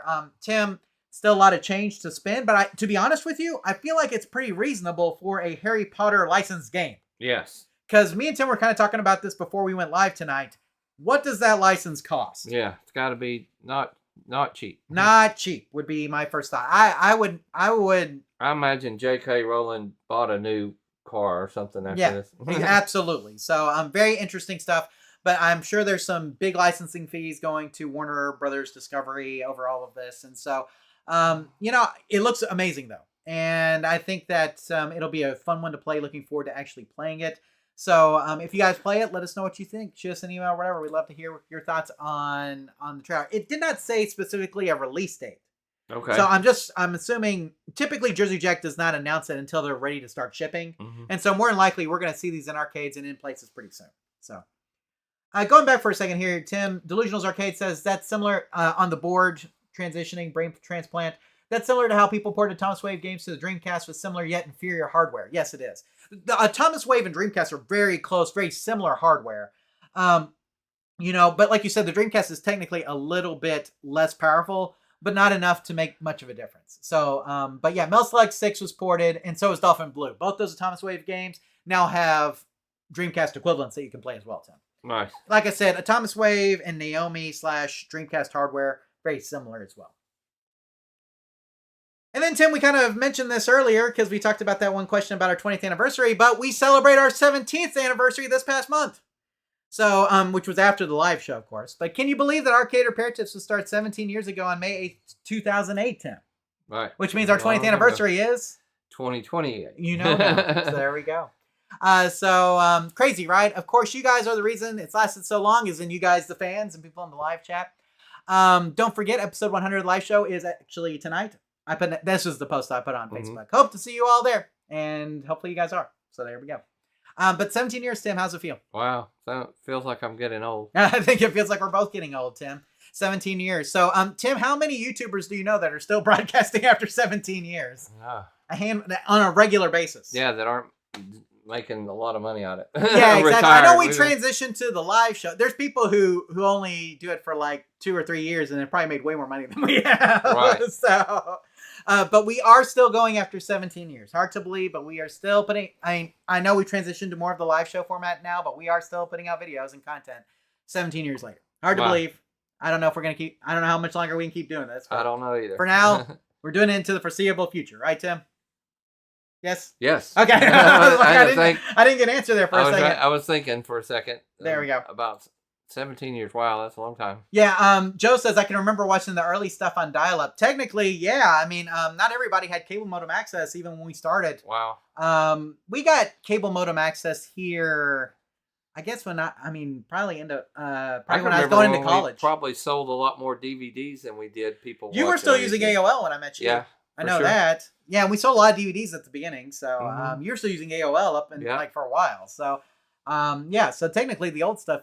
That's why it's in standard def, Tim. We had to keep it. We had to keep the bandwidth on, right? No, in high def, that's been a long time. Oh, I'm telling you, for sure. So, General Strife Extra says that's about as old as me.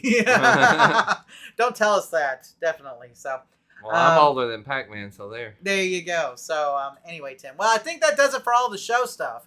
Do you want to do? Oh, what was Tim's AOL handle there? Timbo Pete. Yeah. Timbo Pete. Yeah, long time. That was his AOL. Do you still have access to that AOL email? I've never tried. I haven't tried it. Not about 4 or 5 months ago. I looked. I still have a MySpace page. I do too. And it's still up. Yep. I didn't realize that. Yep. So Timbo Pete was Tim's AOL handle. Yep. So there we go.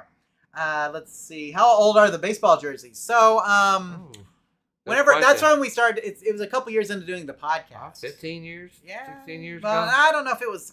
That's a good question. I don't know. Mark would know. I was about to say we could go back and look at our old emails with Mark, and I could tell you. But I mean, I've been wearing it for so long, Tim. Probably 15. I wouldn't be 12, 13 years ago, something like that. He gave it. Definitely about 40 It was at the pounds Houston. ago. It was at the Houston, right? Yeah. The Houston show, I think, where we met up with Mark. So there you go.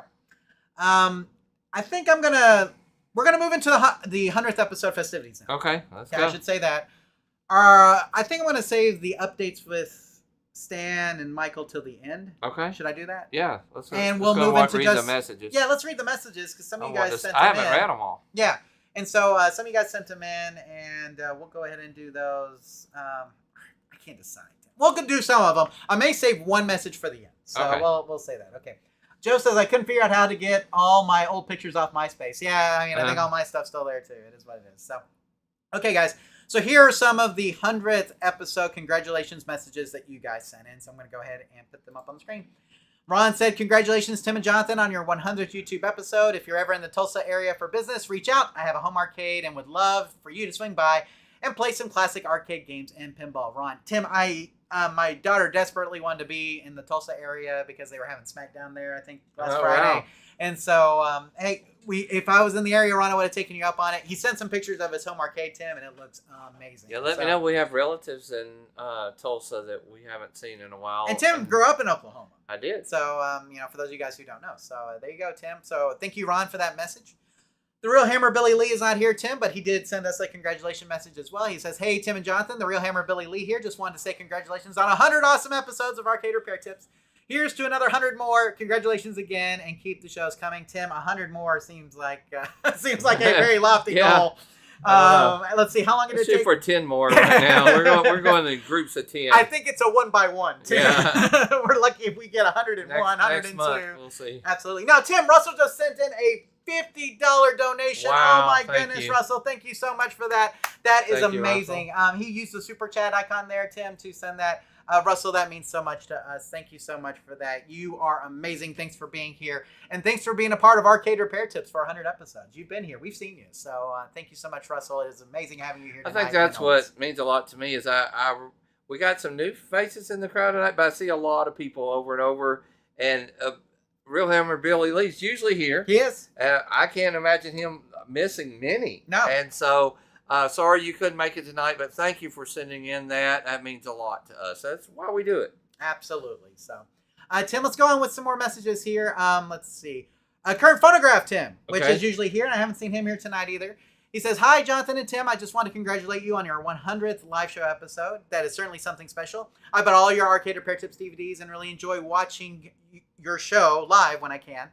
One day I would like to own my own retro arcade, but I do not have the financing to do so at the moment. I've learned a lot and have found your information invaluable.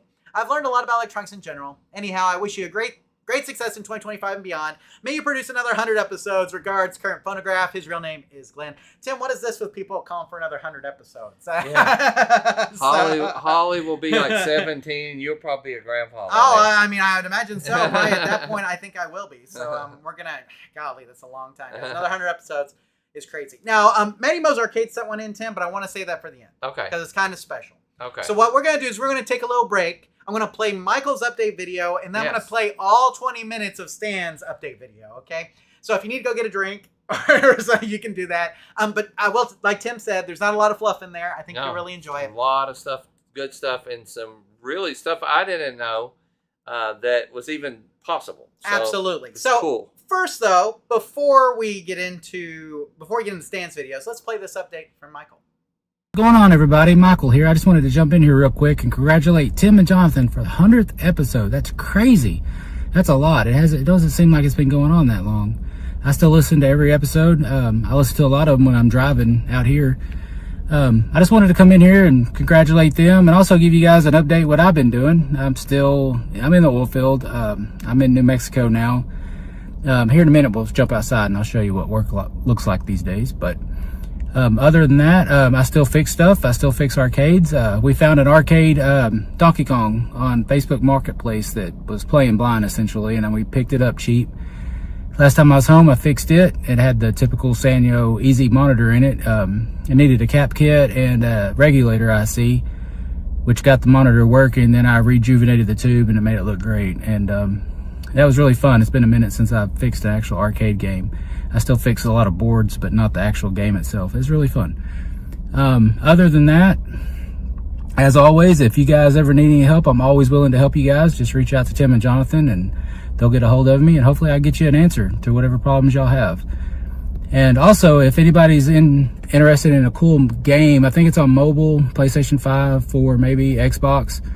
It's called Arcade Paradise. It's essentially a laundromat simulator that has arcade games in the back, and you make money by washing clothes, and you buy more games, and eventually you turn the laundromat into a full-blown arcade. And it's really fun because you get to play the games that you buy, and you have to fix them when they break down and pick up trash throughout the arcade to make sure you make the most money and manage the price per play. And it's really fun. I recommend it to anybody. It's a really good game. So that's what works looks like these days. No, I don't work up there. That's too hard. But we are out here in the middle of nowhere. Like, there is nothing around. And we actually have 1, 2 more right there. And that's my rig right there. But no, that's not. I don't work up there. I work in these trailers right here. I'll tell you more about it. So that's the rig. Yeah, I don't work up there. I work at an office here on site in a little trailer, and I'm behind a computer most of the time, taking surveys and making sure they're drilling where they need to drill. That's hard work up there. I have much respect for those guys. That's hard work. But congratulations again, Tim and Jonathan. Great job. Great show. And I will see you guys on the next one. See you later. Okay, Tim. Well, that was Michael there. Can't say enough good things about Michael. As you saw, he's in the oil field there. Actually sending us a message from the oil field that he's working in that has an oil field and desert as far as the eye can see. No games out there. Absolutely. So crazy stuff out there. But Michael, thank you so much for sending in that message. Thank you. I emailed him and Stan because I know you guys like updates on these guys. You haven't seen Michael in a while. I thought it was good for all of us to see Michael because I will send him over questions every so often. We used to do the video ones. I'd send them like once a month. I may start doing that again because Michael's advice is invaluable. He also mentioned, Tim, that he's picked up an arcade game recently that he worked on as well. So he's still working on arcade games out there. Nice. So obviously doesn't have the time to do all of the repairs that he used to with the oil field work and everything, but still getting some in there. That's important. So Tim, going over to the live chat real quick. YouTube Punk says Volume 5 released at the end of the year. I don't know when that's coming. Don't count on it. Joe says it's an amazing community that I've learned so much from. Hopefully it will last much longer than any of us. That's what I hope too. Yeah. I hope this is something we can pass down to somebody at some point. I don't know if my kids will ever be interested in it, but maybe at some point somebody can keep this stuff going. Because obviously, I mean, it's knowledge that may get lost at some point. Right. So let's see. YouTube Punk says oil field. That's tough work. Absolutely is. So, and Joe says, Michael, you look great. Congratulations on your future endeavors. Absolutely, Michael. And hey, Michael, you are always welcome here. This is you're as much a part of this as me and Tim, I feel like. So, Russell says, that tough life more than anything, been doing it for 13 years. So Russell's been out there with you, Michael. He knows what's going on. YouTube Punk says, there's got to be a Japanese arcade game that's shaped like a laundromat washing machine. Oh, maybe. So, and YouTube Punk says, I hope you're well compensated, Russell. We do too. So, because oil field work is hard, but it's got to be done. And you might have mentioned Michael does the IT side of that. So he's working in the trailer. Right. He's not like working out on the field, which is a little bit better. Not I think. A roughneck. Right, exactly. So, I mean, but he still has to go from place to place, kind of checking out, the computer side of things, making sure everything's recording the right data and all that kind of stuff. So it's hard work for sure. So thank you so much, Michael. I know Michael's watching this. You're awesome, Michael. And hopefully we can reconnect at some point in the future. We need to just have like an arcade repair tips like get together where we just all get together. A reunion at some point.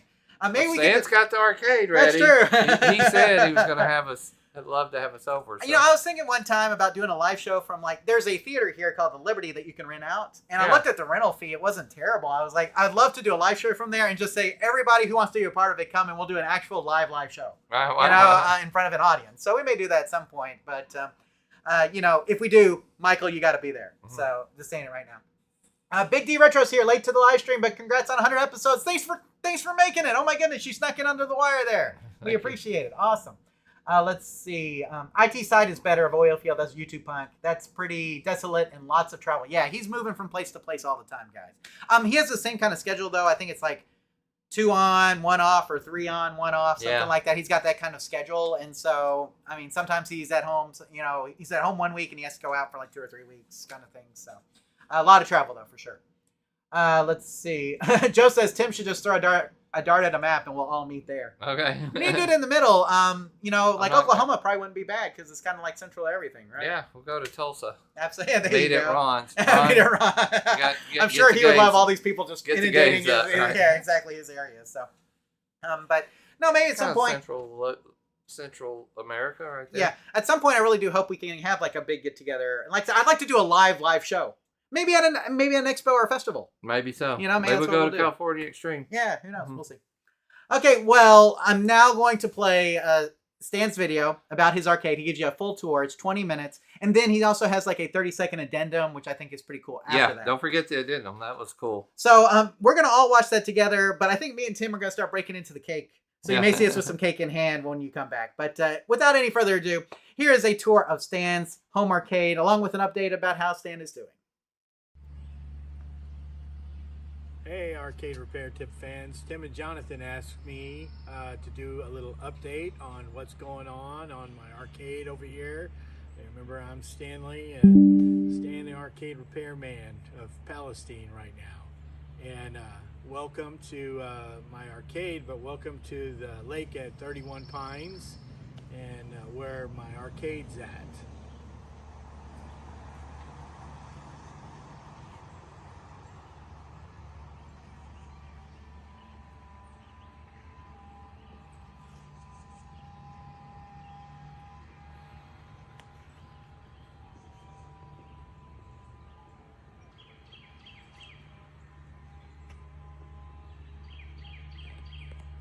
Alexa, turn on the arcade.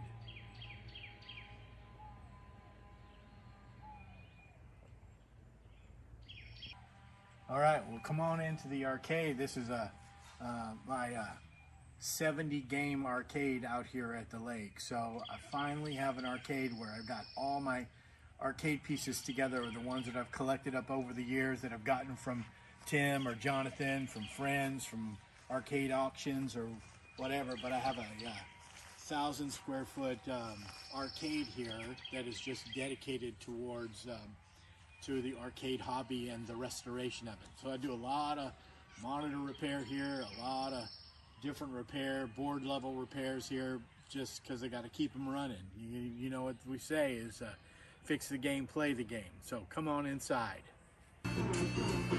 Well, welcome to my arcade. This is my oasis in the aptly named, this is called the Oasis. So I have 70 pieces in here total. Some of them are, you know, like the pool table and the popcorn machine, but most of them are, you know, video games. Got some pinball machines too, but let me show you around a little bit. So got my Crane here. Then I got my row of pinball machines and my Black Knight pinball machine, my Pin and Fever, my F-14 Tomcat, my Slugfest, my Triple Strike, my Baby Pac-Man pinball machine. Now you'll notice that only the Slugfest is on right now. I've been doing all my wiring inside, and I finished all my wiring, and I set everything up on smart plugs, and so it's all voice activated. And so I'm still doing my outside power, and so right now I only turn on about 11 games at a time until I get my outside panel finished. But everything is on these Casa smart plugs, which are super, super cool because they're individually addressable. So I could tell the Smart Assistant to turn off the Slugfest and turn on the Black Knight. So, Alexa, turn off the Slugfest. And she'll do it. And I'll tell her, Alexa, turn on the Black Knight. And comes on the Black Knight. So, everything is wired that way from the Pac-Man over here on your other side. The Pac-Man is on and it's playing awesome. You know, still got a little hum bar that I'm working on. You know, I think I just keep the hum bar just for good feeling. But then, Alexa, turn off the Pac-Man. Alexa, turn on the Donkey Kong. And then the Donkey Kong comes on. So everything is wired with smart plugs and home automation involved. So it's really cool. But come on back, I've got a few customs in here that I've been working on. So of course, you know, I got my Dynamo pool table under my Super Pac-Man twin bed sheet, and then I've got my Sega 18-wheeler. Alexa, turn on the 18-wheeler. And she'll turn on the 18-wheeler. So everything, and you'll notice this big old TV sitting here. Someone gave this to me the other day, and I'm gonna use this tube in it because, you know, as you know, CRTs are high commodity. So I'm fixing lots of tubes, so keeping a lot of parts around, and I've been doing a lot of chassis repairs. And so I've gotten, you know, you kind of have to get good at it or you don't have working monitors. So I got my wife a foosball table because she needs some presents in here. And that's her thumb right there. And she's my videographer today. Now there's my Sega 18-wheeler and my Skee Ball Extreme. Now this San Francisco Rush over here is my latest custom. So I tell you, I was playing Burnout Paradise, and man, Burnout Paradise is such a great game. And I was like, man, they should have made it into an arcade. And years ago, I got two of these San Francisco Rushes and converted them and made it into one. And I always had this empty cabinet.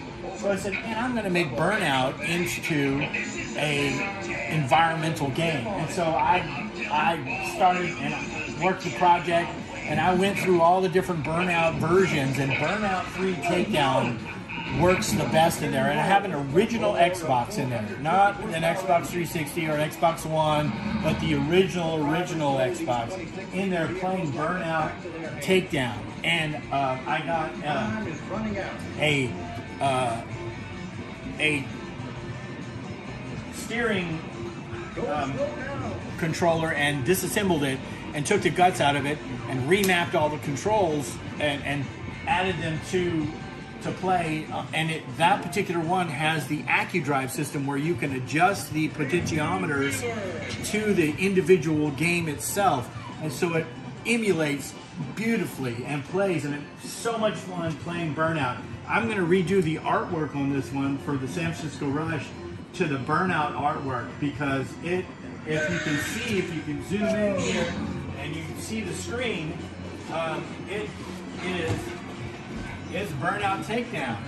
And I had to add a few controls to make sure, you know, to get everything working, but then it works flawlessly. The steering has the AccuDrive system on here where you can actually adjust.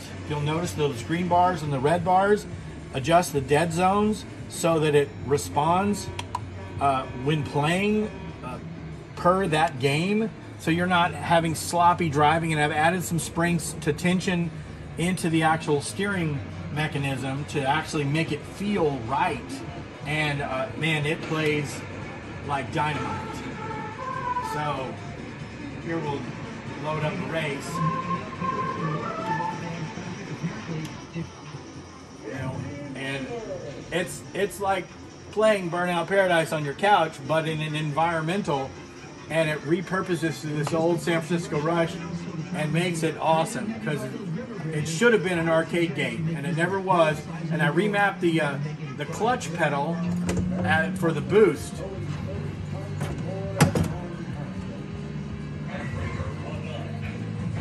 And you can keep up. The steering's good. Yeah, I just got the takedown on that dude. So it actually really, I'm talking so I crashed, but it actually plays really well, and it's so much fun. And with the soundtrack, and with the, so we got, you know, the boost as the clutch, and because Burnout just did automatics, and so it works, but the steering works good, so you can just kind of weave in and out of traffic, and drift in with your brake pedal, and it plays amazing. So that's a custom that I did, and I'm loving it, and I'm going to redo the artwork.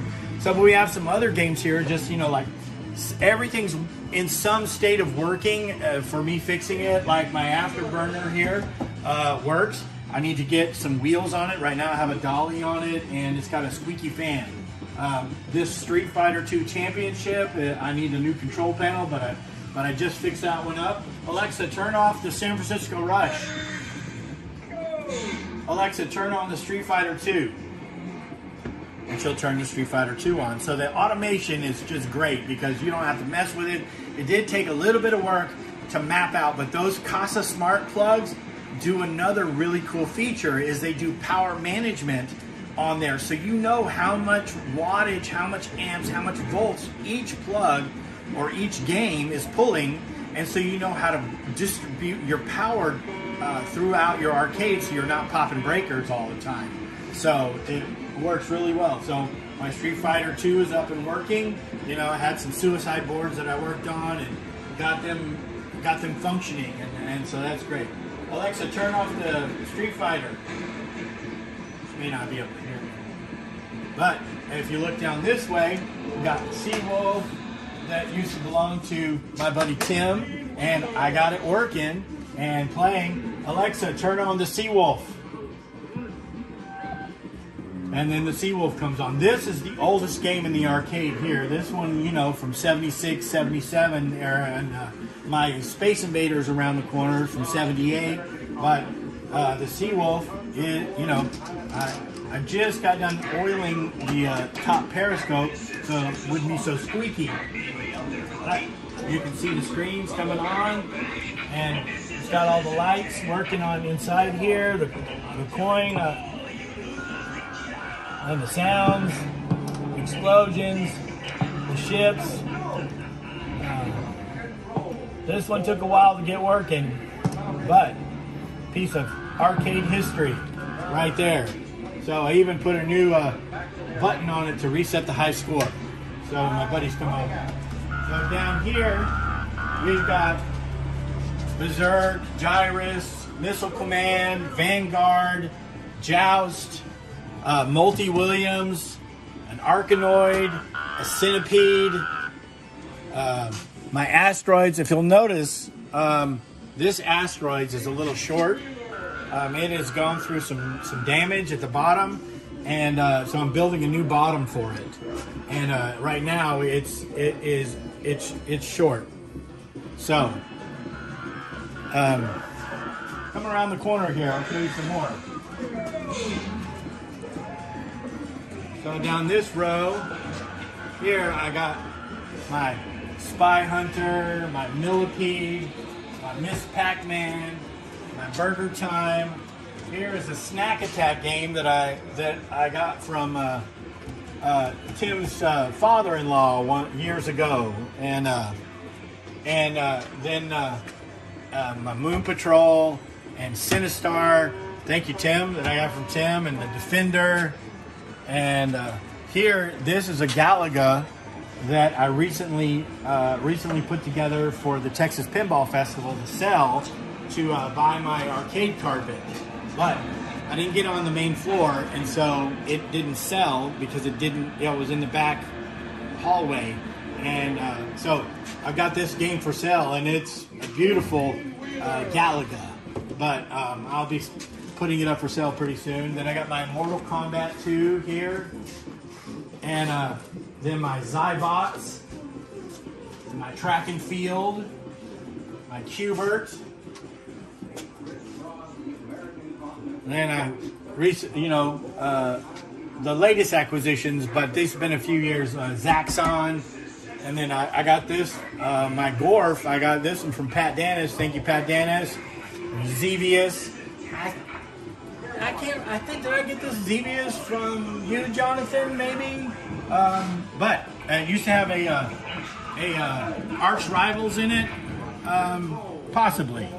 I know that if you go pan back over to the Baby Pac-Man across on the other side of the pool table, that's the Baby Pac-Man that Tim and Jonathan brought me one time, and that I bought from them. So then I got my buddy here. Yeah.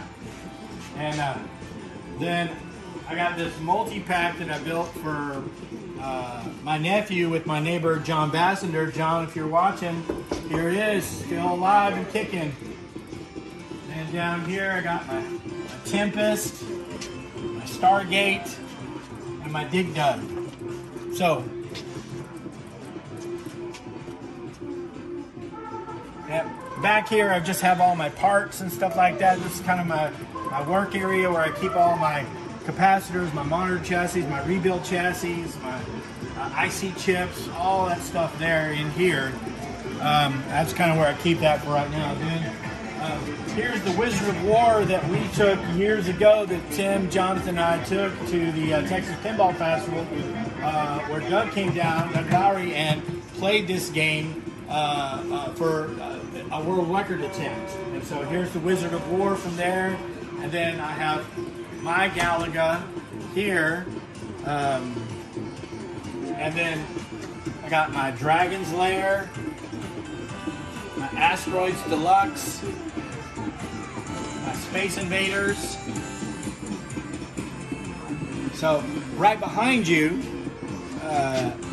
is where I do my soldering work and my board, my monitor repairs, and I got my monitor set up on a Lazy Susan so that you can actually work on the chassis real easy. And I got my soldering gun and my desoldering gun, and I got a test board over here where where you could bring in a test signal and generator and stuff like that. Then a few more games, and my Frogger here. Next to the Frogger is another custom that I was having a dream of a game, and I was playing it inside the house with my wife on a Thursday night, and I was right before the Texas Pinball Festival, and I said, man, this Pac-Man Championship on the Xbox 360 would be a great arcade game, but they never made it into an arcade game. Well, I thought, man, I could make that into an arcade game. And I went to the Texas Pinball Festival this year, 2025, and lo and behold, they had an old custom Pac-Man Reunion half cabinet, and that I bought from somebody out of the van at the swap meet for $75, and it didn't have anything in it really. And I took it apart and I ported, and inside I have an Xbox 360, and then I got a wired controller and took it apart, soldered it, remapped it, and mapped all the controls. And then you can play Pac-Man Championship, which brings the old school feel, but the new the new sounds, the new stuff into the arcade, and it plays with a joystick, and a button, and it's so fun. And of course, you know this game, they just follow you. They'll just keep following you. And until you can get, and it's a timed game. And see, they'll just keep following you. And so you can go farther and farther. And you try to, and it goes faster and faster. Oh, I missed the turn.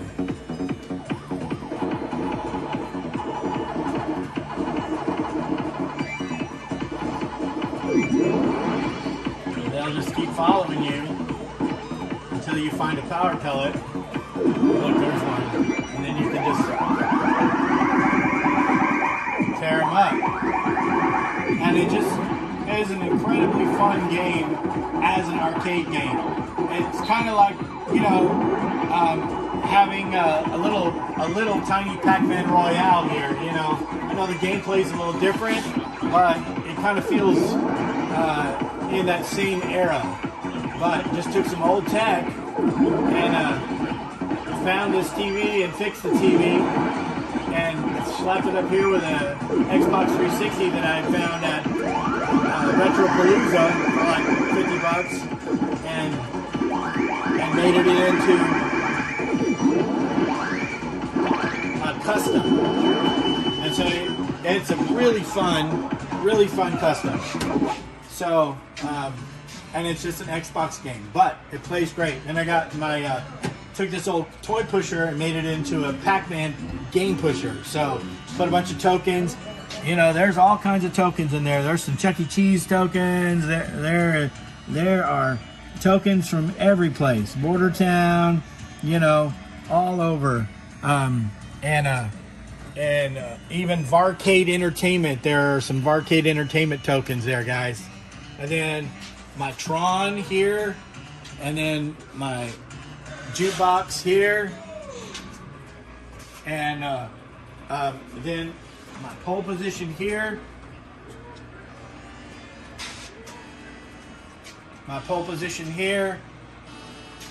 and Star Wars, bounce ball, and the Kramer Crane. So that's what I've been up to, fellas. So just play the game and fix the game, and keep on trucking.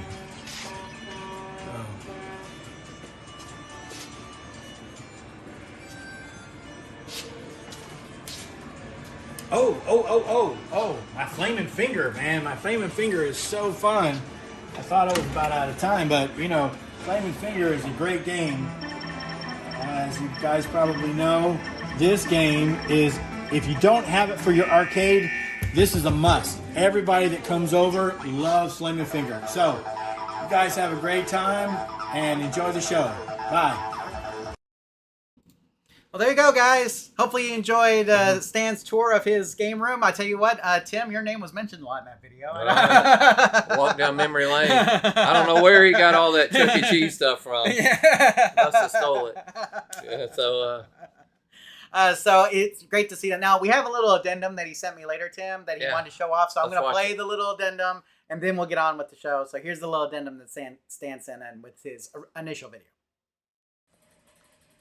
So one last thing, guys. I wanted to show my curtain light. That is a Govee curtain light, 1,000 individually addressable LEDs that you can run different animations on. So right now you can program your own, and you can do that, or you can actually switch it. And I'm going to try to. Quick and easy, but did you see the Govee light curtain that he had there? I did. That was cool. It's really neat, and it's a great idea. I never thought of that before. I've seen them before, Tim, but I didn't, you know, the way that he had it all set up looked really nice in the game room. I could do that in here, but I'd have to get rid of one of my TVs probably. So I don't know if it'd be worth doing it or not. Just a little story. You remember, I want to tell everybody how we met, Stan. Okay, yes. So Jonathan and I were out garage selling. We used to garage sell a lot on Saturdays, and we would buy console games and stuff. Although we had already got into arcades, we were doing console games. And we saw Stan out in his kind of driveway. Was he like sanding or working on a cabinet or something, right? No, he had a classic car, and he had a garage sale at his house. Right. So naturally, we were going to go to the garage sale, Right. but we saw his arcade game. Yep. And so he said, "Yeah, I need to learn more about working on these and everything." And I think my words were, "You just met your two best friends." And he actually didn't live far from us. I just think it's a cool story how that's what brought us together. And then now, through the years, I've went through some tough times and stuff, and times when, to be honest, when I needed money and stuff, and Sam bought some of my games, and so I still get to play them or see them or know that they kind of went to a good home. That always makes me feel better. It brought back a lot of good memories. The Seawolf that he had on there, I found for out at the side of a road one time. It used to be in the Texas Naval Academy, and it was just sitting at the road, and I'm beating on the door asking the guy, I'm like, "It's way out by the trash. Can I just grab it or not?" But it was not quite at the curb, but it was kind of about 4 feet from the curb. So you're like, but it was and it was fixing to rain that day. And I'm like, oh my gosh, this game's going to get wet. And so I'm beating on the door. Finally, a guy answered. He looked like he had a rough night the night before. And I said, "Look, I don't want this game to get damaged. I collect them. I would love an opportunity to work on it. Can we get it?" And he goes, "Well, I was hoping to get some money for it." When he said that, then I'm like, oh man, he's going to want $500 or something for it. He said, "How about $10? And so anyway, that's where that Seawolf came from. And I had it for years. And to be honest, never really spent the time and could not get it working 100%, and Stan did. So I think, have you ever had the part where the student has surpassed the teacher? I think Stan's at that point. We need to get him on some more live shows sometimes. I think his knowledge because he's just kept fooling with them. He's kept growing that flaming finger. We helped him. I got some parts for it and stuff from him. So every one of those games, it seems like there was only one or two. I was like, I didn't know he had that game. But they all brought back good memories. So thank y'all for walking down that memory lane with us. You remember Stan in some of our episodes. And I know you guys probably really enjoyed seeing that type of game room and stuff. So it was fun. And he's also started a YouTube channel at the Oasis Arcade. I've got a link down below if you guys want to check it out. And it has both those videos right now. Those are the only two videos he's posted, but maybe he'll post some more content and you guys will get to see it. So There you go.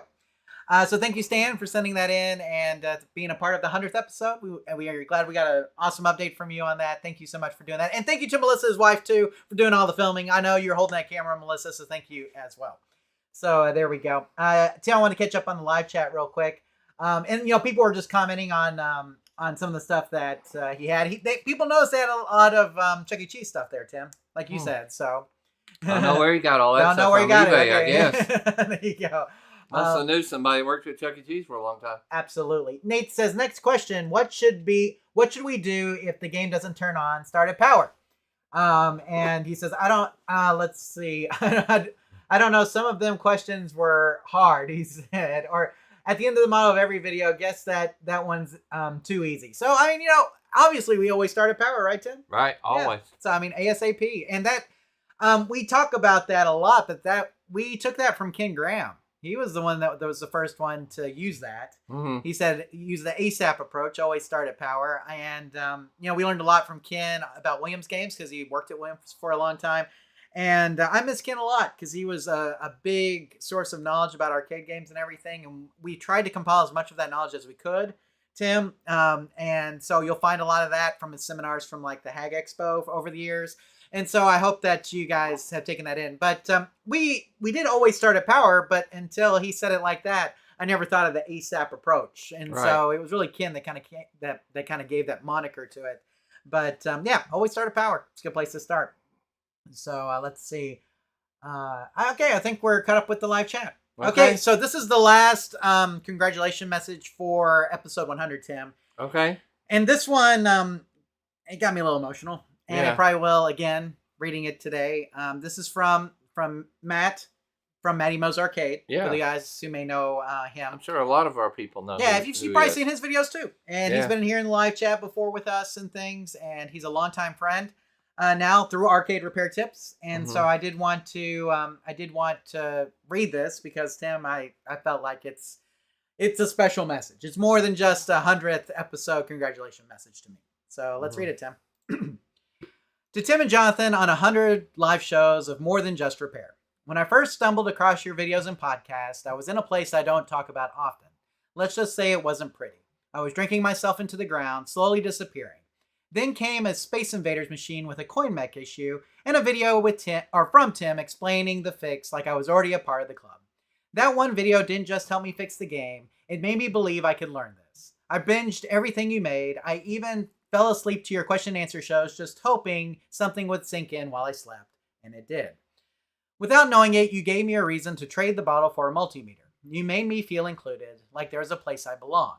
A place where curiosity was welcomed, progress was celebrated, and nobody cared where you started as long as you kept showing up. Now I've got over 1,000 repair videos of my own and a life I'm proud of. You didn't just teach me to fix machines, you helped me fix myself. You restored my faith, even though I've never really been religious, and you did it just by being you. So from the deepest part of my journey, thank you. Here's to 100 shows, and to the quiet, powerful impact you've had on more lives than you'll ever know. Much love, Matt. So Tim, I would be lying if it didn't make me a little emotional. You may feel that in my voice, or maybe it's just starting to go. I don't know, but he posted that and said we could use it here on the live show. And Tim, it really got me, and it's still getting me now. So we kind of set out to do this thing to help people fix games, and we've said this just like this before. We do help people fix games, but really it's just all about helping people. And that's really what we wanted to do here. And we want you to feel included, and we want you to think you're a part of the club because you are. I mean, that's what it comes down to. We wanted to be very inclusive with the way that we did things to where we just basically assumed that even though, you may not know anything, that you could do it.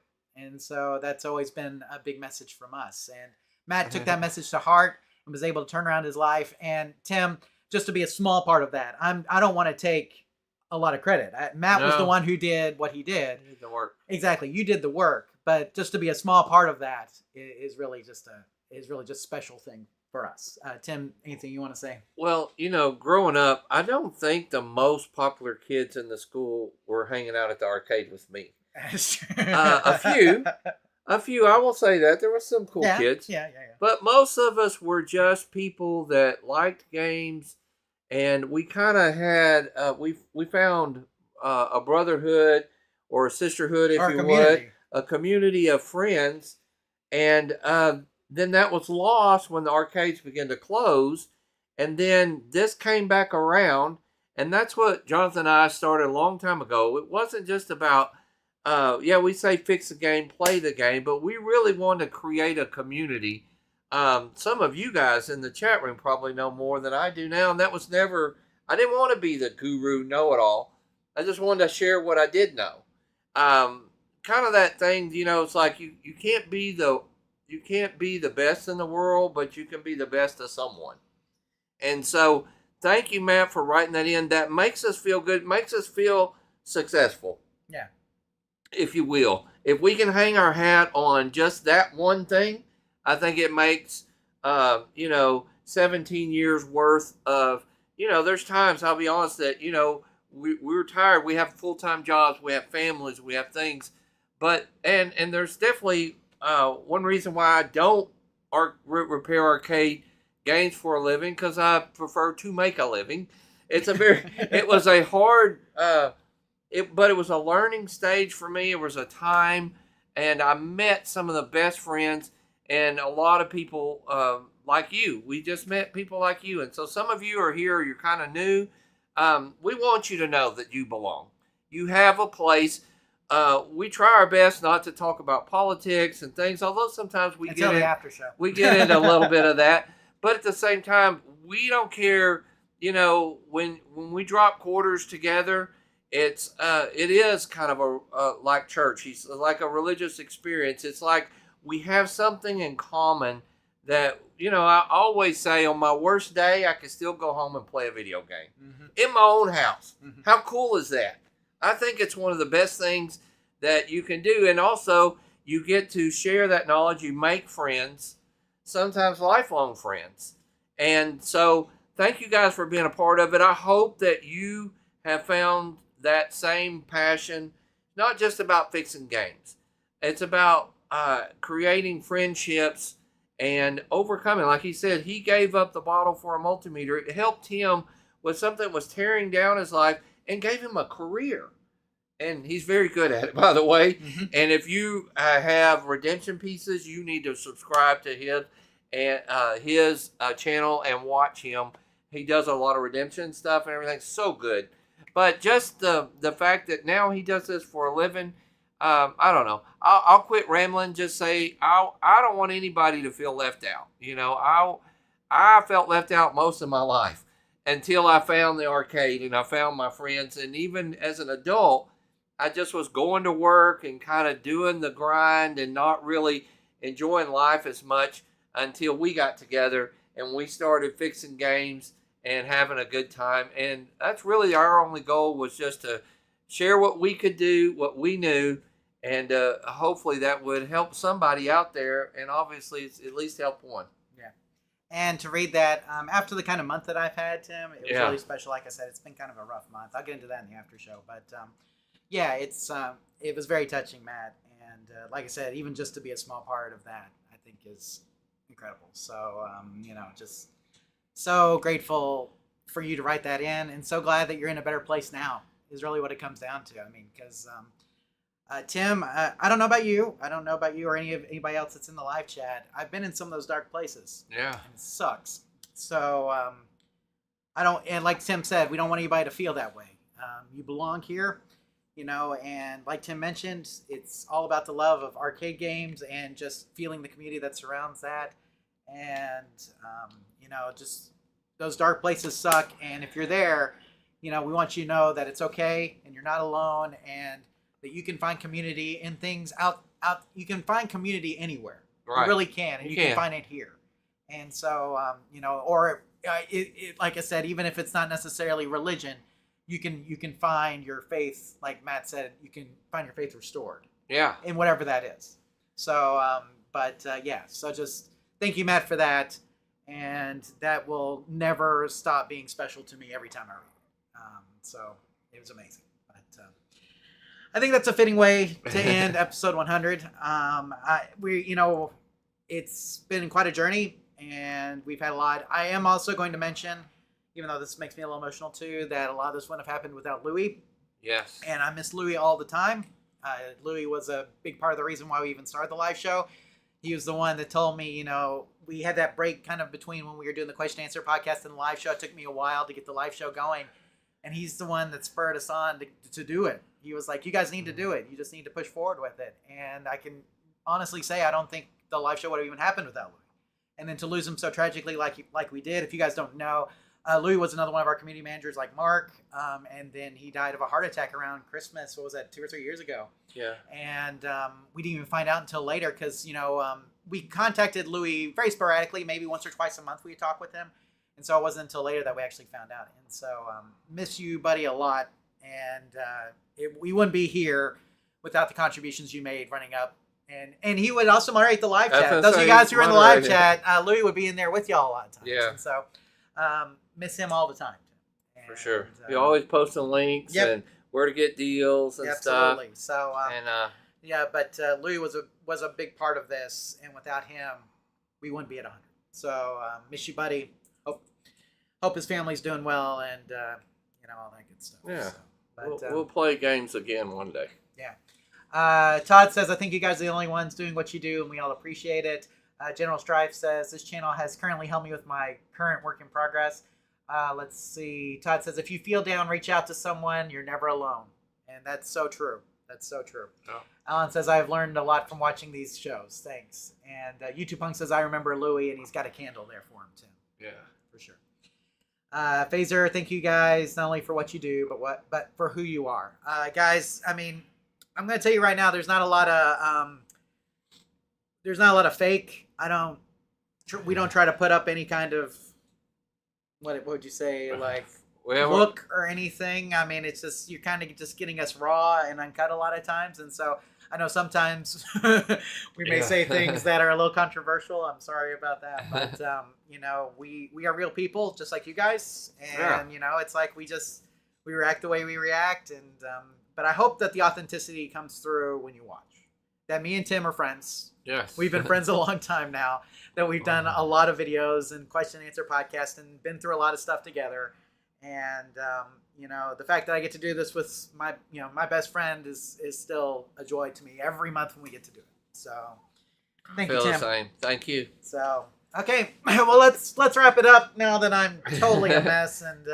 Come back for the live show. Yeah, for the after show, I will compose myself and we'll go through from We there. need a But we kind of skipped this the last couple of months, but I want to throw it back up here because I do want to remind you that we do want your arcade-related videos. So if you want some free advertising for your YouTube channel, we're always looking for people to submit short videos, 10 minutes or less, about arcade-related topics. So if you send a link of your video to questions@arcaderepairtips.com, our staff will review it, and if we like it, we'll use it during one of our live show episodes.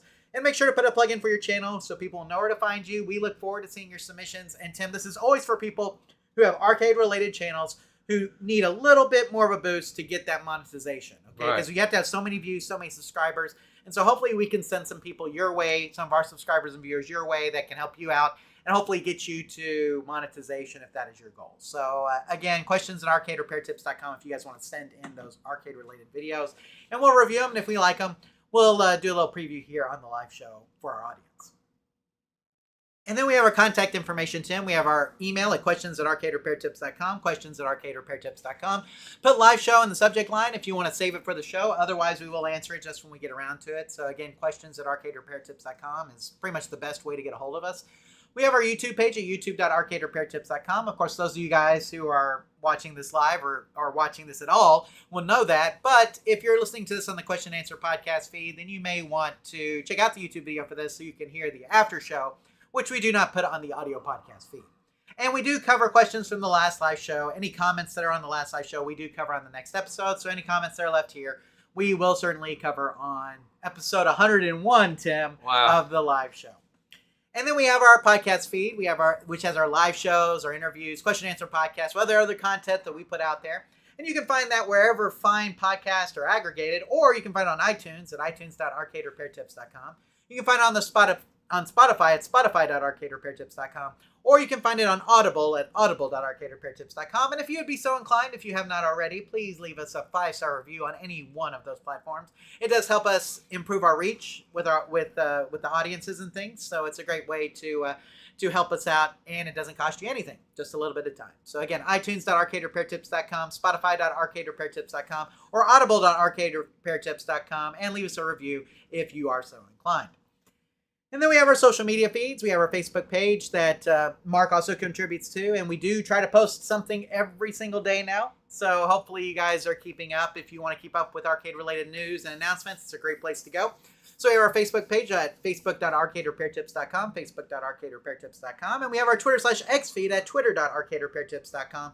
And pretty much it's the same news on both. So if you subscribe to one, you're pretty much getting the same stuff on both. So don't feel like you have to do one or the other, or that you do both. You can do one or the other, whatever platforms you use, and that'll be just fine. But we always announce when the next live show is. We also announce any other kind of things if we have delays, along with all the news and discussion of the day. So facebook.arcaderepairtips.com and twitter.arcaderepairtips.com to follow us on social media. Tim, episode 100 is a wrap. In the books. That is it. This is the end of the live show. Now, for those of you guys who may be joining us for the first time, we do something after this called the after show, which is really just a chance for me and Tim to talk about whatever we want to talk about together, because I don't always get to see Tim in person throughout the month.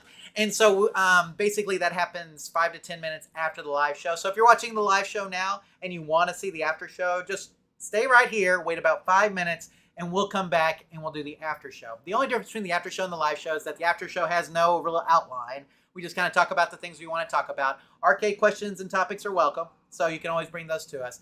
But I'm going to be talking about how my month went, which Tim knows has been kind of rough.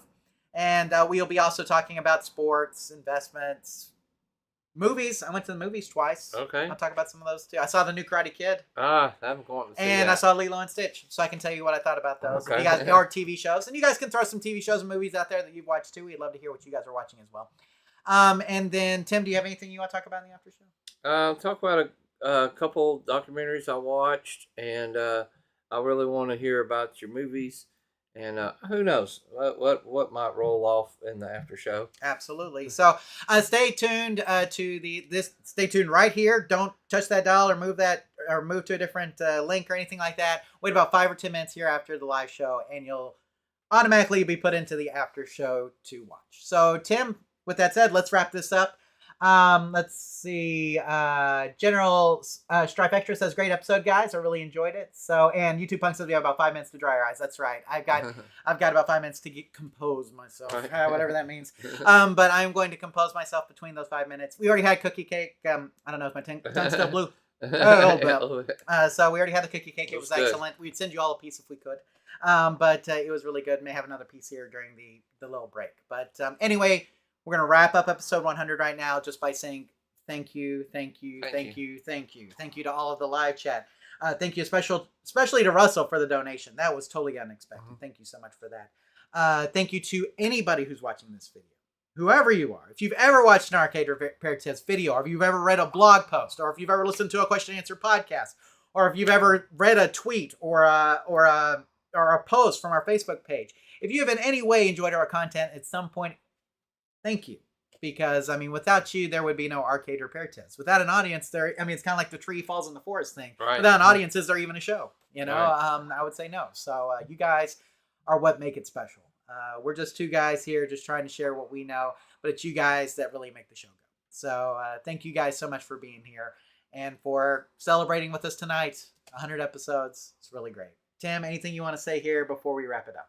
Nope. Let's go. Okay, and well, this is part of my after show, so you know what this is. there you go. So thank you guys so much. And remember here at Arcade Repair Tips, for the last 100 episodes, when you fix the game, still play the game. Take care, everybody. We'll see you here in about 5 to 10 minutes for the after show, or we'll see you next month for episode 101 of the live show. Maybe so. Take care, everybody. We'll see you soon. Have a good one.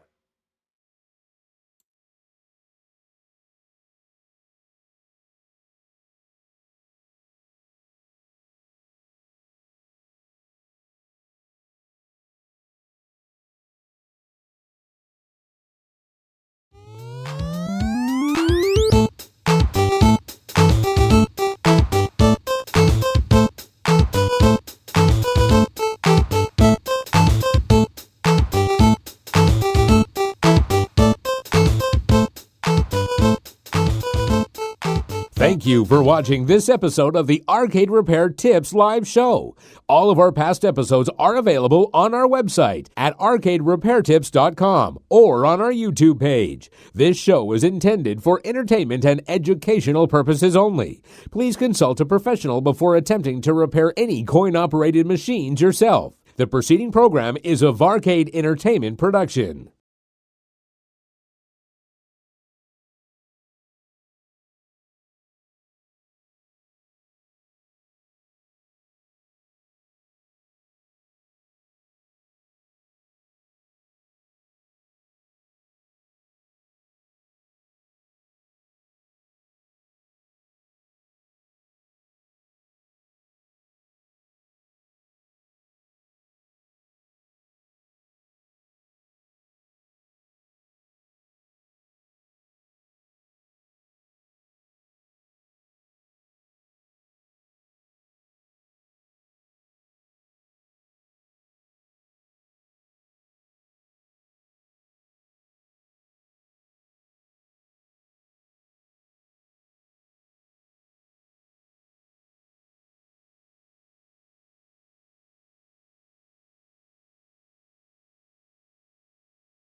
Okay, we're back with the after show for episode 100. I'm going to take the jersey off. Yeah, it's kind of hot. It's warm.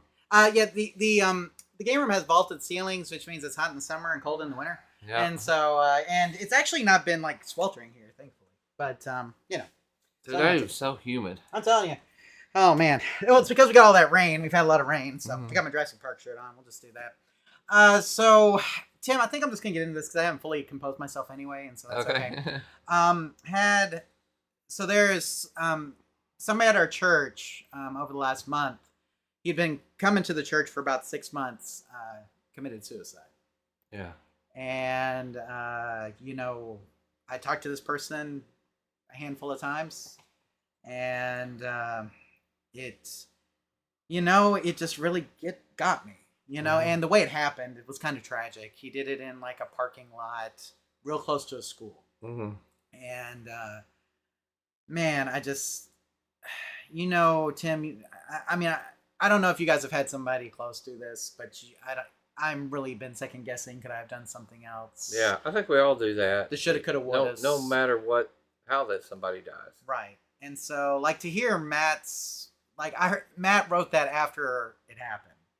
And so to hear that made me in a way, it made me emotional, but it kind of made me feel better, just better overall. But at the same time, I'm still thinking to myself, I'm still kind of holding on to some shoulda, coulda, wouldas about what happened. And so it's been a rough month because of that. Yeah. And, you know, I just, you know, this person was quiet, but they weren't like, I mean, I'm quiet sometimes. Like, I thought just because you're quiet doesn't mean you're having like these deep depression style thoughts, right? Right. And so I didn't think really anything of that. Maybe that was a sign that I didn't know. But you know, it's been a rough month, I think, because of that. You know, just I hope that none of you have had somebody close to you, you know, commit suicide. I hope so. But I will say this, that if you ever have thoughts like that, like what Matt was having, and I think who was it that said it in the live chat? Was it let's see, I was trying to say, if you ever have thoughts like that, like, reach out to somebody, please. Yeah. You know, Todd says, if you feel down, reach out to someone. You're never alone. Well, most people, you know, most people will say there's hints. Yes. You know, and clues. And so if you got a friend that's battling depression or you're battling, get help, because it's very few people just go and just do it one day. Right. With no thought into it, they just do it. We also had another good friend recently that happened to, John, that I know that you know also, and a good friend of mine in Stan's, and somebody again that, you know, I haven't talked to in a while, and you always feel like, gosh, you know, they've run across my mind. I think somebody posted that on Facebook. If somebody's on your mind, contact them. Yeah. You know, there's a reason. I believe there's a lot of things that come to our mind or clues and stuff. But at the same time, you know, we can't control everything. A lot of stuff's not in our control. Yeah. And so we can't beat ourselves up, think about what could have been, because while it may be too late for somebody, it may be an opportunity for somebody else. So I think it's good to kind of have your feelers up, to be on the lookout, maybe for that other quiet person at church, or that other person at work, or somebody. I've been reading stories.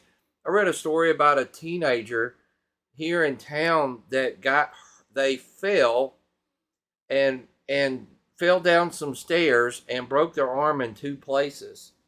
And the mom was like, I know my daughter's kind of clumsy and everything, but the problem was she sat there and watched while people just laughed and nobody helped her.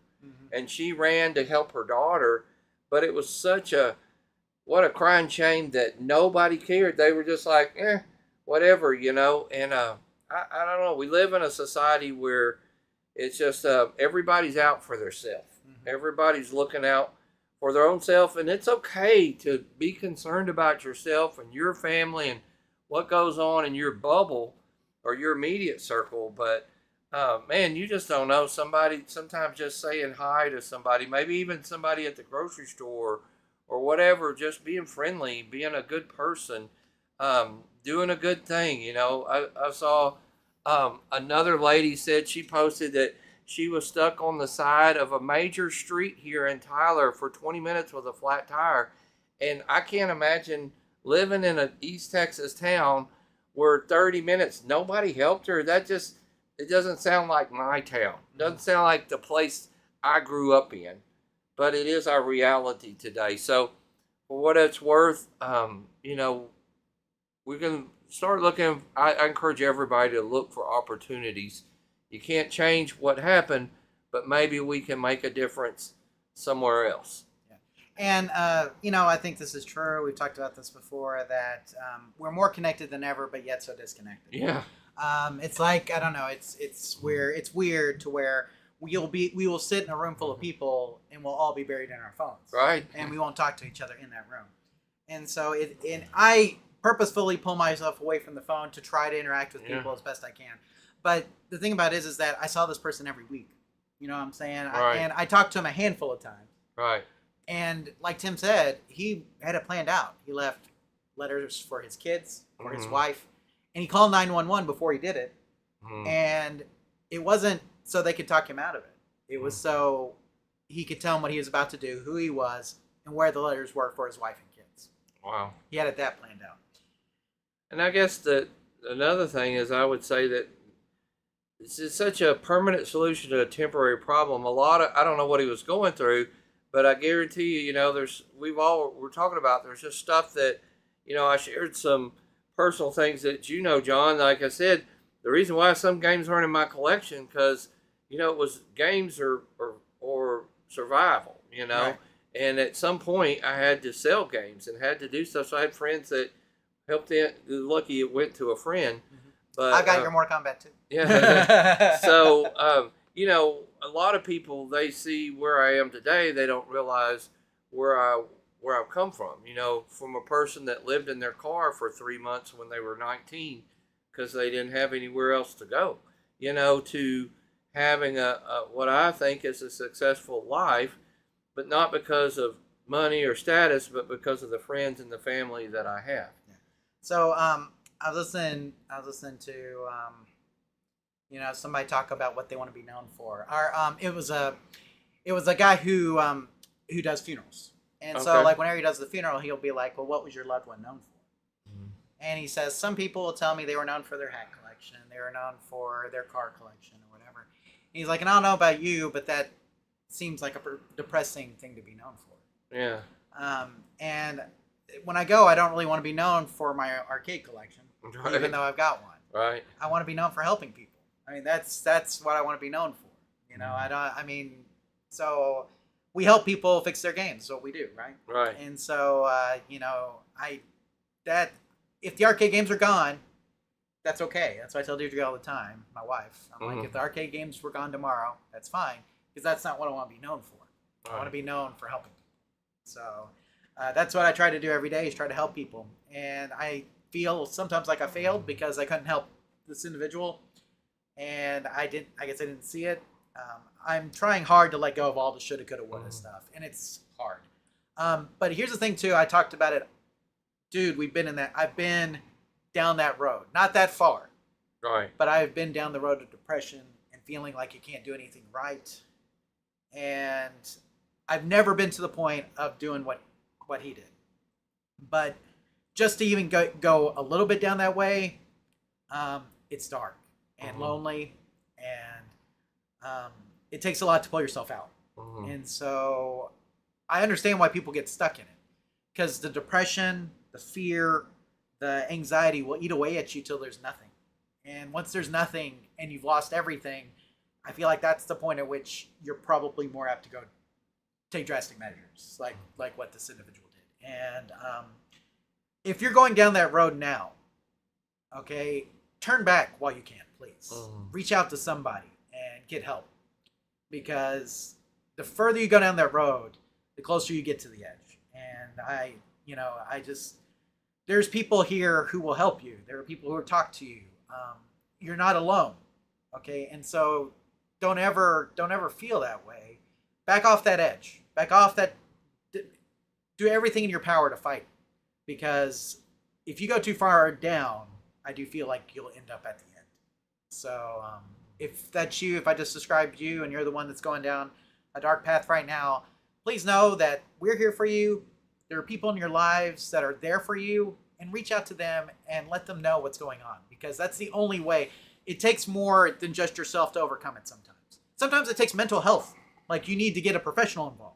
And that's okay too. Sometimes it takes medication, and medication's okay too. I know that I grew up in a generation of people, and Tim probably knows this, that you suck it up, buttercup, and you don't complain. You just keep working through it, or whatever it is. You might not be able to do that on your own. And so there's no shame in asking for help if you need professional, or if you just need someone to talk to. Please do that. Because I don't want anybody else I know, whether that's even casually or personally, to end up in the space that this person was in. And I'm praying to God every day that if anybody close to me ever gets there, that He'll show me that, and so that I can help them before they get there. And so that's what I've been praying. So, but anyway, it's been a rough week, rough month. Well, thanks for, I think, just being open and honest, John, because sometimes you have to go and put a different mask on and act happy and when you're really, stuff affects you, and I'd rather err. We talk about this all the time. Some people say, Tim, you're too nice, you're too giving, you're too forgiving, and I'm like, this is the side I want to err on. If I am too nice, if I am too forgiving, I'd rather be that than unforgiving or not nice or something. So be it. When I stand before God, I want Him to say, geez, you really were too nice a guy. That'd be okay. I don't think He'll say that. But I'm just hoping I'm there. Right. But at the same time, man, we talked about another subject today that we won't go into. And, let's hit it. And because the story broke yesterday. I'm okay talking about it. You okay talking? Well, I just say this, that I have been at that place where I thought my life was over. I blew it. I did something wrong. I can't recover. I just can't. And Right. this is what you talk about being known for. This is what I'm going to be known for. Right. And I think that this person is probably in that position now. So at first it's like, wow, but then it's like, gosh, we're all human. We're all messed up. Yeah, we're all messed up. Everybody's got baggage. Some issue. Yeah, that's right. There's stuff you wouldn't want aired. I always say, John, I'm lucky that we didn't have YouTube when I was growing up, right? Or TikTok. Right. You guys would be watching videos and doing some laughing right now, but I'd probably be in trouble or in jail somewhere. And so I'm thankful we live in a generation where it's hard to hide. Yep. And so maybe getting ousted is the right thing, but at the same time, okay. So let me mention the story. I want to get to the live chat, and then we'll talk about that. Let's see. YouTube Punk says, there seems like a loss of social cohesiveness and community for sure. Todd says, I see it way too much. I deal with people who think this is the only way, but it isn't. There are people who can help no matter what the issue is. YouTube Punk says, we're so connected now more than ever, but at the same time, so far apart. We live in a hyper-individualized society. Joe says, if the games were gone, we'd still be family. The games were just a foot in the door. Anybody wants to chat, reach out to anyone here. Absolutely. That's a great way to say that, Joe. Good way. YouTube Punk says, push it down, carry on was the expectation. Yeah, so those of us who, I'm a millennial, okay? And I feel like, and you, before all the generations before us, we may have been the last generation that was like that. I feel like my kids are way better off. But we were just told, suck it up, push it down, and just keep going, right? Right. It wasn't about dealing with it. Guys, if you don't deal with it, it eats you alive. It really does. You have to work it through. Whether that's professional help, talking through it with somebody, you have to get through it. You have to deal with it. Let's see. YouTube Punk says, National Prevention Lifeline number. Yes, call that. If you need help, please call. Todd says, be the light. YouTube Punk says, I can't imagine going through school with social media. No.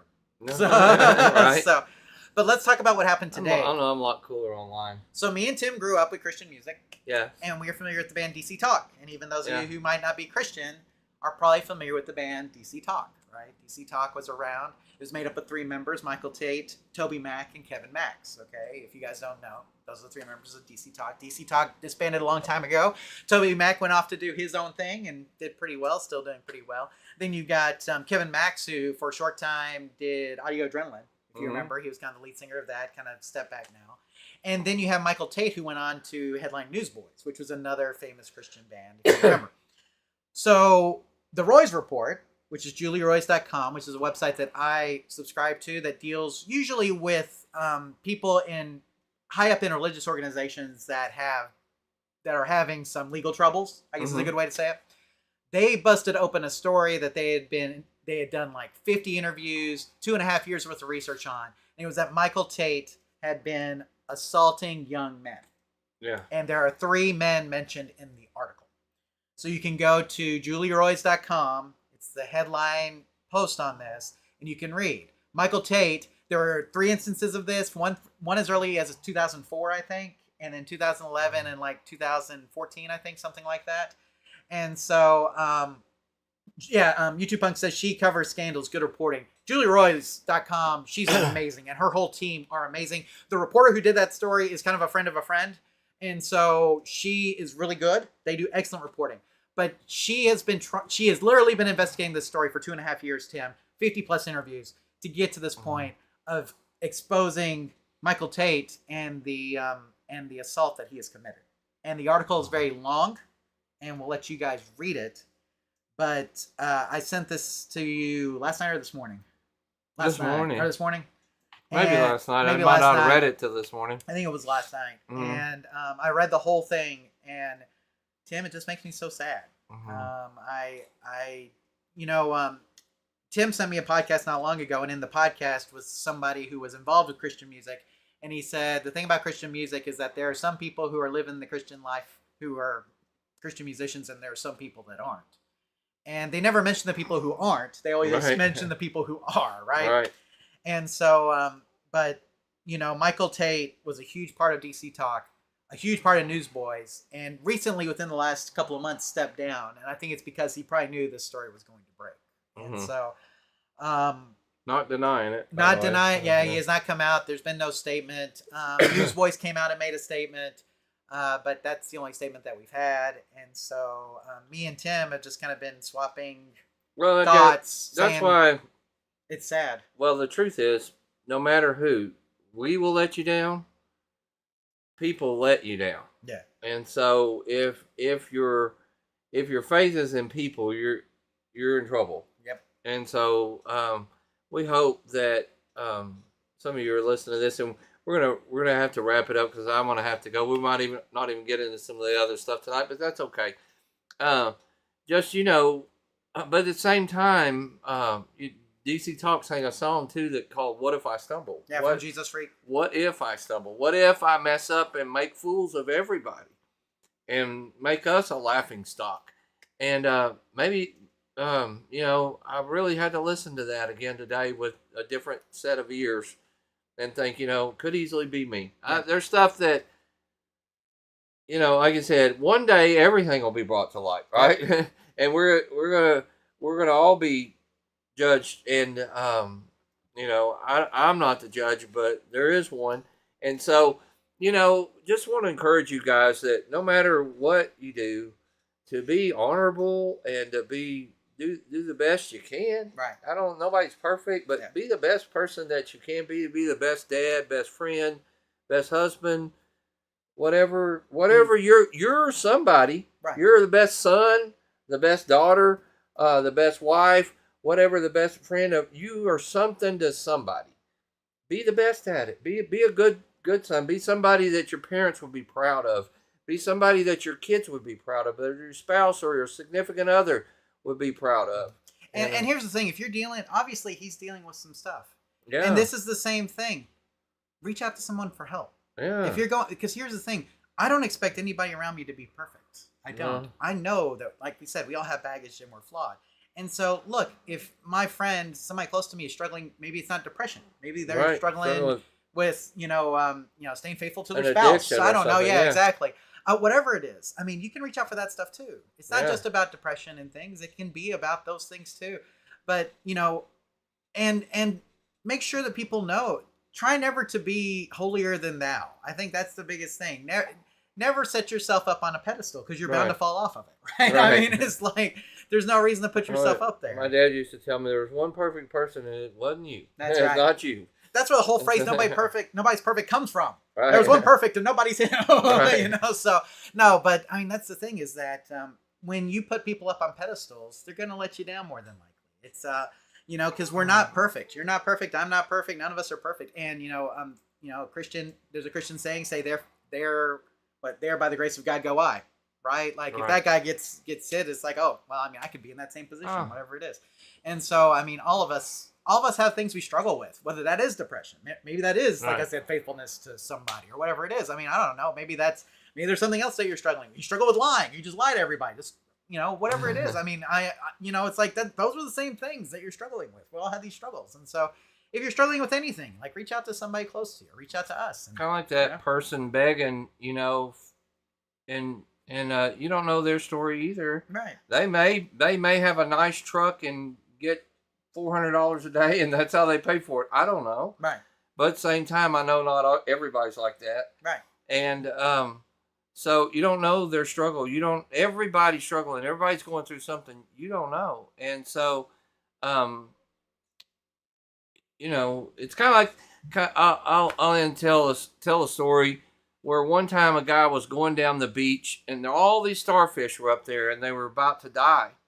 And he would pick one up and he would throw it just as far as he could so that it would get out in the ocean and possibly live again. And as soon as he would pick one up, 10 more would wash in. And a guy laughed at him and said, "You're really not making any difference at all." And he picked up a starfish and he said, "I made a difference to this one." And he threw it as far as he could. So whatever you're doing, it may not seem like you're making much of a difference, but you make the difference to somebody. And let me talk about purpose for a second, because I posted this. Matt had posted something. I posted something about purpose. I believe that every day you wake up, okay, and every time your 2 feet hit the ground, that the reason you woke up and your 2 feet hit the ground was because you had some sort of purpose. Yeah. And so I don't know what that purpose is. Maybe that purpose is to say hi to somebody who's really depressed and going through something. Maybe just your hi was enough to get them past it. Maybe your purpose is to fix a game that was broken, and by fixing that one game, there was a kid that was so down and just couldn't get through it anymore, ends up putting a quarter in that game, and then all of a sudden he ends up being a little bit happier just because that game is working. You can find purpose in the smallest things. And so I believe that every day you wake up, you've got a purpose. So what I do is every day I try to search for it. Yeah. What's my purpose today? And so I would encourage you guys to do that. And that's doesn't have to be a religious thing. Okay. If you're not religious, it doesn't have to be, but maybe it's a connection thing. Maybe it's that your purpose when you get up is just making some little connection, whether that's, like I said, fixing a game, whether that's talking to somebody, whatever it is. Make that connection. Get out of bed. Make the connection. Connect to the one thing that you need to connect to that day. And then the next day, find something else to connect to. And then before you know it, the little differences add up, like the starfish Tim was mentioning. Mm-hmm.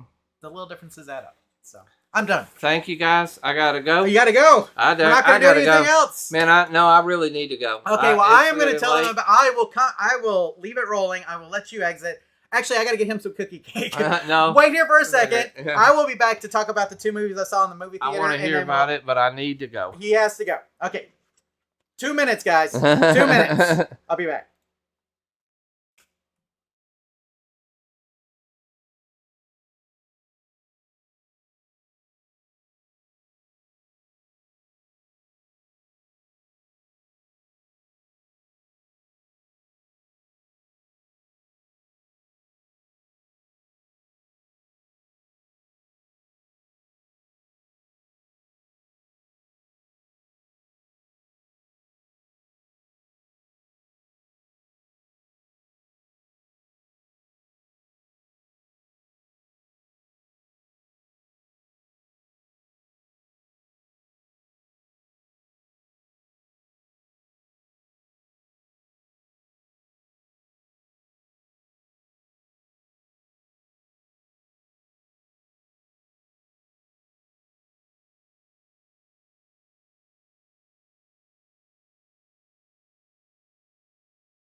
Okay, it's just me. I sent Tim out the door with some cookie cake. So, yeah, but I know we're getting deep with all this stuff, but like I said, it's just been a rough month.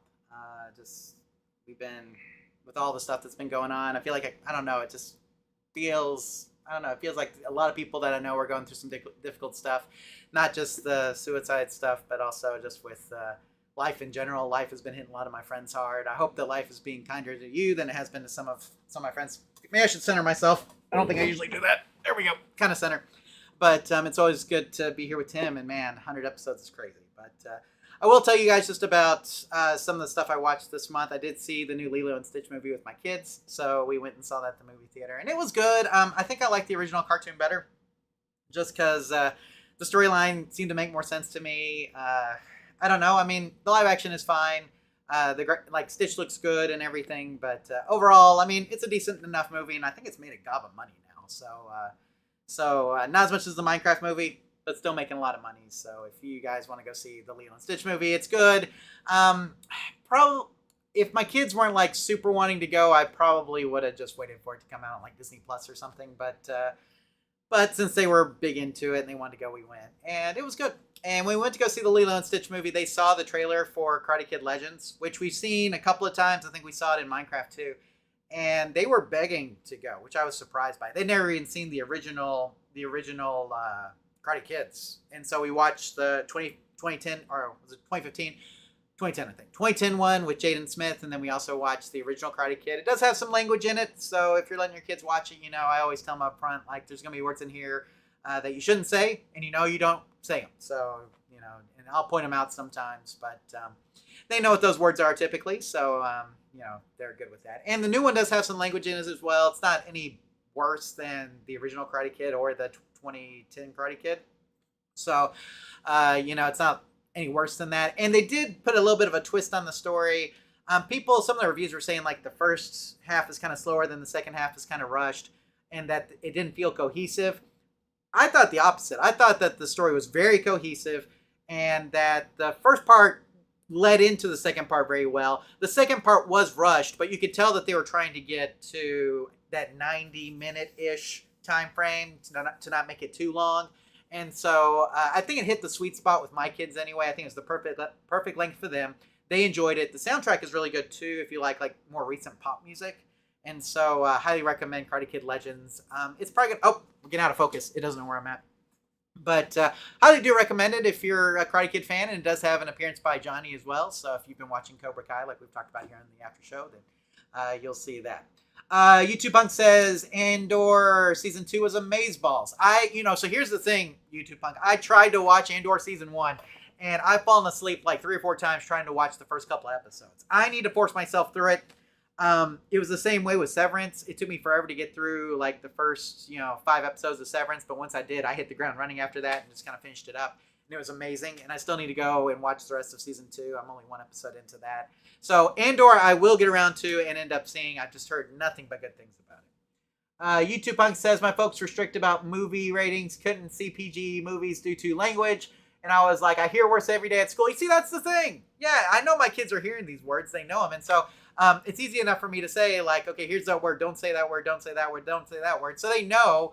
It's like, okay, well, here are the words I'm not supposed to say. So if they hear them somewhere else, they at least know they're not supposed to say them. And of course, my kids are exposed to pro wrestling, so they already have heard a lot of words through that too. So it is what it is. But no, I mean, I just try to communicate with them the expectation that it's, just don't say it. If it's not a good word to say, kind of thing, and they seem to do that. I am watching. I finished up the second season of The Last of Us on HBO Max. That was okay. It wasn't as good as the first season, but I thought it was fine. There's nothing spectacular about it. And then I've been watching Poker Face on Peacock, which has had new episodes recently as well. Todd says, my parents didn't care what we watch, and I think I turned out okay. Maybe, LOL. Yeah, I remember there was always that one kid at school that always was allowed to go to the rated R movies with his parents, or his parents took him to like every rated R movie, kind of thing. So I don't know if that was you, Todd, but maybe it was. So, and then I've been watching episodes of Dark Side of the Ring, which is the kind of behind the scenes pro wrestling stuff as well. Been watching that. But yeah, overall, I think a lot of my friends and people I know have been really going through a rough time right now. Like I said, if that describes you, please contact me or Tim or someone close to you or someone in our live chat or something and seek out some help because we don't want you guys to be there. If you're there, we want to try to help you out. Sometimes the only way to get yourself out of a pit that you dug yourself is to have some help out. So always keep that in mind that there are people here for you if you feel like you're down or if you're having issues with anything, struggling with anything. There are people here that will help you. YouTube Punk mentioned the suicide prevention hotline. That's a good way to get help as well. We highly recommend that you seek that out if you're in that situation, but maybe you're struggling with something different. And if you are, again, reach out to someone close to you or us or somebody you know to get help. YouTube Punk says, I've heard there's a new season of Black Mirror. Yeah, I think there is. I haven't watched a whole lot. I've seen different episodes of Black Mirror randomly, so I haven't seen them in order or anything like that, and so I don't keep up with. I haven't seen them like through the seasons or anything like that. I just kind of watch them randomly if somebody suggests one for me, and so I'm not sure if the new season is that or not. Bobby said, I was the radar kid. There you go. There's always one, so there you go, Bobby. So, like I said, there were a lot of parents who did that, and there's nothing wrong with that. That's the way you want to do it. I'd still, for me, it's like language was always a thing when I was growing up, so I guess I still enforce that on my kids as well. So, YouTube Punk says, I'm already living a Black Mirror episode. Absolutely. With the advances in AI and everything, yeah, it feels like that sometimes, doesn't it? Goodness. Joe says, the news said video games were supposed to turn us violent with social people, but here we are. Violent and social people, and here we are. Yep. Yeah, absolutely. So, I think it's funny now that you look back at what the violent video games were when I was a kid. Obviously, Mortal Kombat was a big part of that. And what we have for violent video games now, it's a totally different thing, right? It's just totally different, which is why I encourage my kids mostly to play Nintendo games more than anything. So that's because it's family friendly and it's, don't have to worry about all the ratings and other things in it. So YouTube Punk says, they need a scapegoat. So music and video games get the blame. I agree. It seems like, the news, anytime there was a rap album that had explicit lyrics or a video game that was super ultra violent, it seems like the news always covers those things. It is what it is kind of thing. So okay, I think we're kind of caught up there, but I would again, if you guys are just struggling with anything, please reach out. I think I'm going to wrap it up here. Tim's not here, so it's kind of one of those things, but still can't believe we did episode 100 tonight. Still I'm going to have to let it wash over me a little bit before I really let it sink in. Never thought we'd get this far with it, so just glad to still be doing it. And on a regular, consistent basis. As you guys know, there's a lot of YouTubers that they'll do videos consistently every week for X number of years, and they get burned out and they stop. I understand that because it takes a lot to keep going. And the reason we kind of transitioned to the live show format was because editing takes a long time, and so the live show is a way that we could continue to put out content without having to do a whole lot of editing. It's kind of editing on the fly, if you will. So I know that a lot of you guys miss our old long form videos, and I hope at some point we can get back to that. But with Tim's schedule, my schedule, it's just so hard to get all those in. And so at some point, hopefully we can go back to the long form teaching style videos that we've done in the past. But until we do, you can continue to enjoy live shows. We'll continue to do those. Like I said, pretty easy to do versus all the editing that we have to do with another one. Another thing about live show is once it's out there, it's out there. I can't fix it, but when I go through and edit something, I always feel like I have to nitpick it and do it just perfectly. And so it's just way easier to do live show for sure. Todd says, I love how the Resident Evil movies I've seen have an arcade game but never played it. Yeah. Joe says, if you always said if you had 100, you had to change the format. What's up next? I have said that in the past. 100 episodes, like I said, I think we're just going to continue on. We have changed the format quite a bit, actually. I know we kind of kept it the same, but going back and watching episode 1 to now, I think we've changed some things a little, from what we had initially. So obviously we've changed some of the equipment and some of the ways we present things. And tonight we did kind of a different video intro thing. I don't know if that'll become a thing going forward, but I don't know what the next step is, except to just continue doing what we're doing. As long as we get questions, I'm up for continuing to do the live show. If the questions ever dry out completely, then maybe that's going to be our memo to stop and to kind of, just stop doing it, just because the questions are what kind of keep the show going. Without the questions, I feel like there's not much of a show. So, so if you want us to continue going, keep sending questions in so we can answer them. That's what I'll say. YouTube Punk says, I always appreciate how you and Tim answer questions. Very thorough and helpful. Bobby says, enjoy that yummy cookie cake with the Switch 2. The cookie cake was awesome, and I do have the Switch 2 here. My kids were dying to play it. They've been asking me all day to open it up. I think I'm about to open it up, do the updates and everything like that. Yeah, we'll do it at some point. So Joe says, art tattoos for the host. I have thought about a tattoo at some point. I don't know if I'd ever get Arcade Repair Tips tattooed on me. I have definitely thought about tattoos. If I was going to get a tattoo, it'd have to be something pretty special to me. Like, obviously I'm a Christian, so something about faith or my kids, my wife, something like that. But, yeah, I mean, right now, no tattoos. I'm tattoo free, but maybe, I don't know. I could talk to Tim and see what he thinks about the idea. So yeah, Bobby says kids are dying for him to open it right now. The new open world Mario Kart. That's right, Mario Kart. And this is the bundle, so it has Mario Kart World in it as well. So yes, they're ready to break into it. So I think I'm gonna go do that. The kids are not here actually right now. My wife took them up to church for like a little event they were doing up there. So they're gone. So maybe I'll play it up and play it myself. I'll get to play it before them. Who would have known? But anyway, guys, just thinking about all of y'all. Hoping you guys have a wonderful month, and we will be doing episode 101 next month. I think it may be another late one. I always try to look before we end here. Yeah, I think it's on the 3rd, it looks like. So we have 4 weeks. We had 5 weeks between the May and the June. So it'll be 4 weeks between the June and July. And that's going to be the day before Independence Day, before July 4th. So I think we'll be able to do that. If not, if we have to shift things around, I'll get with Tim and we'll kind of go from there. But thanks for being a part of episode 100 tonight. Everybody. YouTube Punk, Bobby, Todd, Joe, everybody that was here tonight. Russell, again, man, thank you so much for that donation. Just means so much to us. We didn't do this to get rich, and we surely don't get rich. We barely make enough to cover all of the expenses that we have. But, what makes it special is you guys and just being here to help y'all and to, just have a community and to, have fun.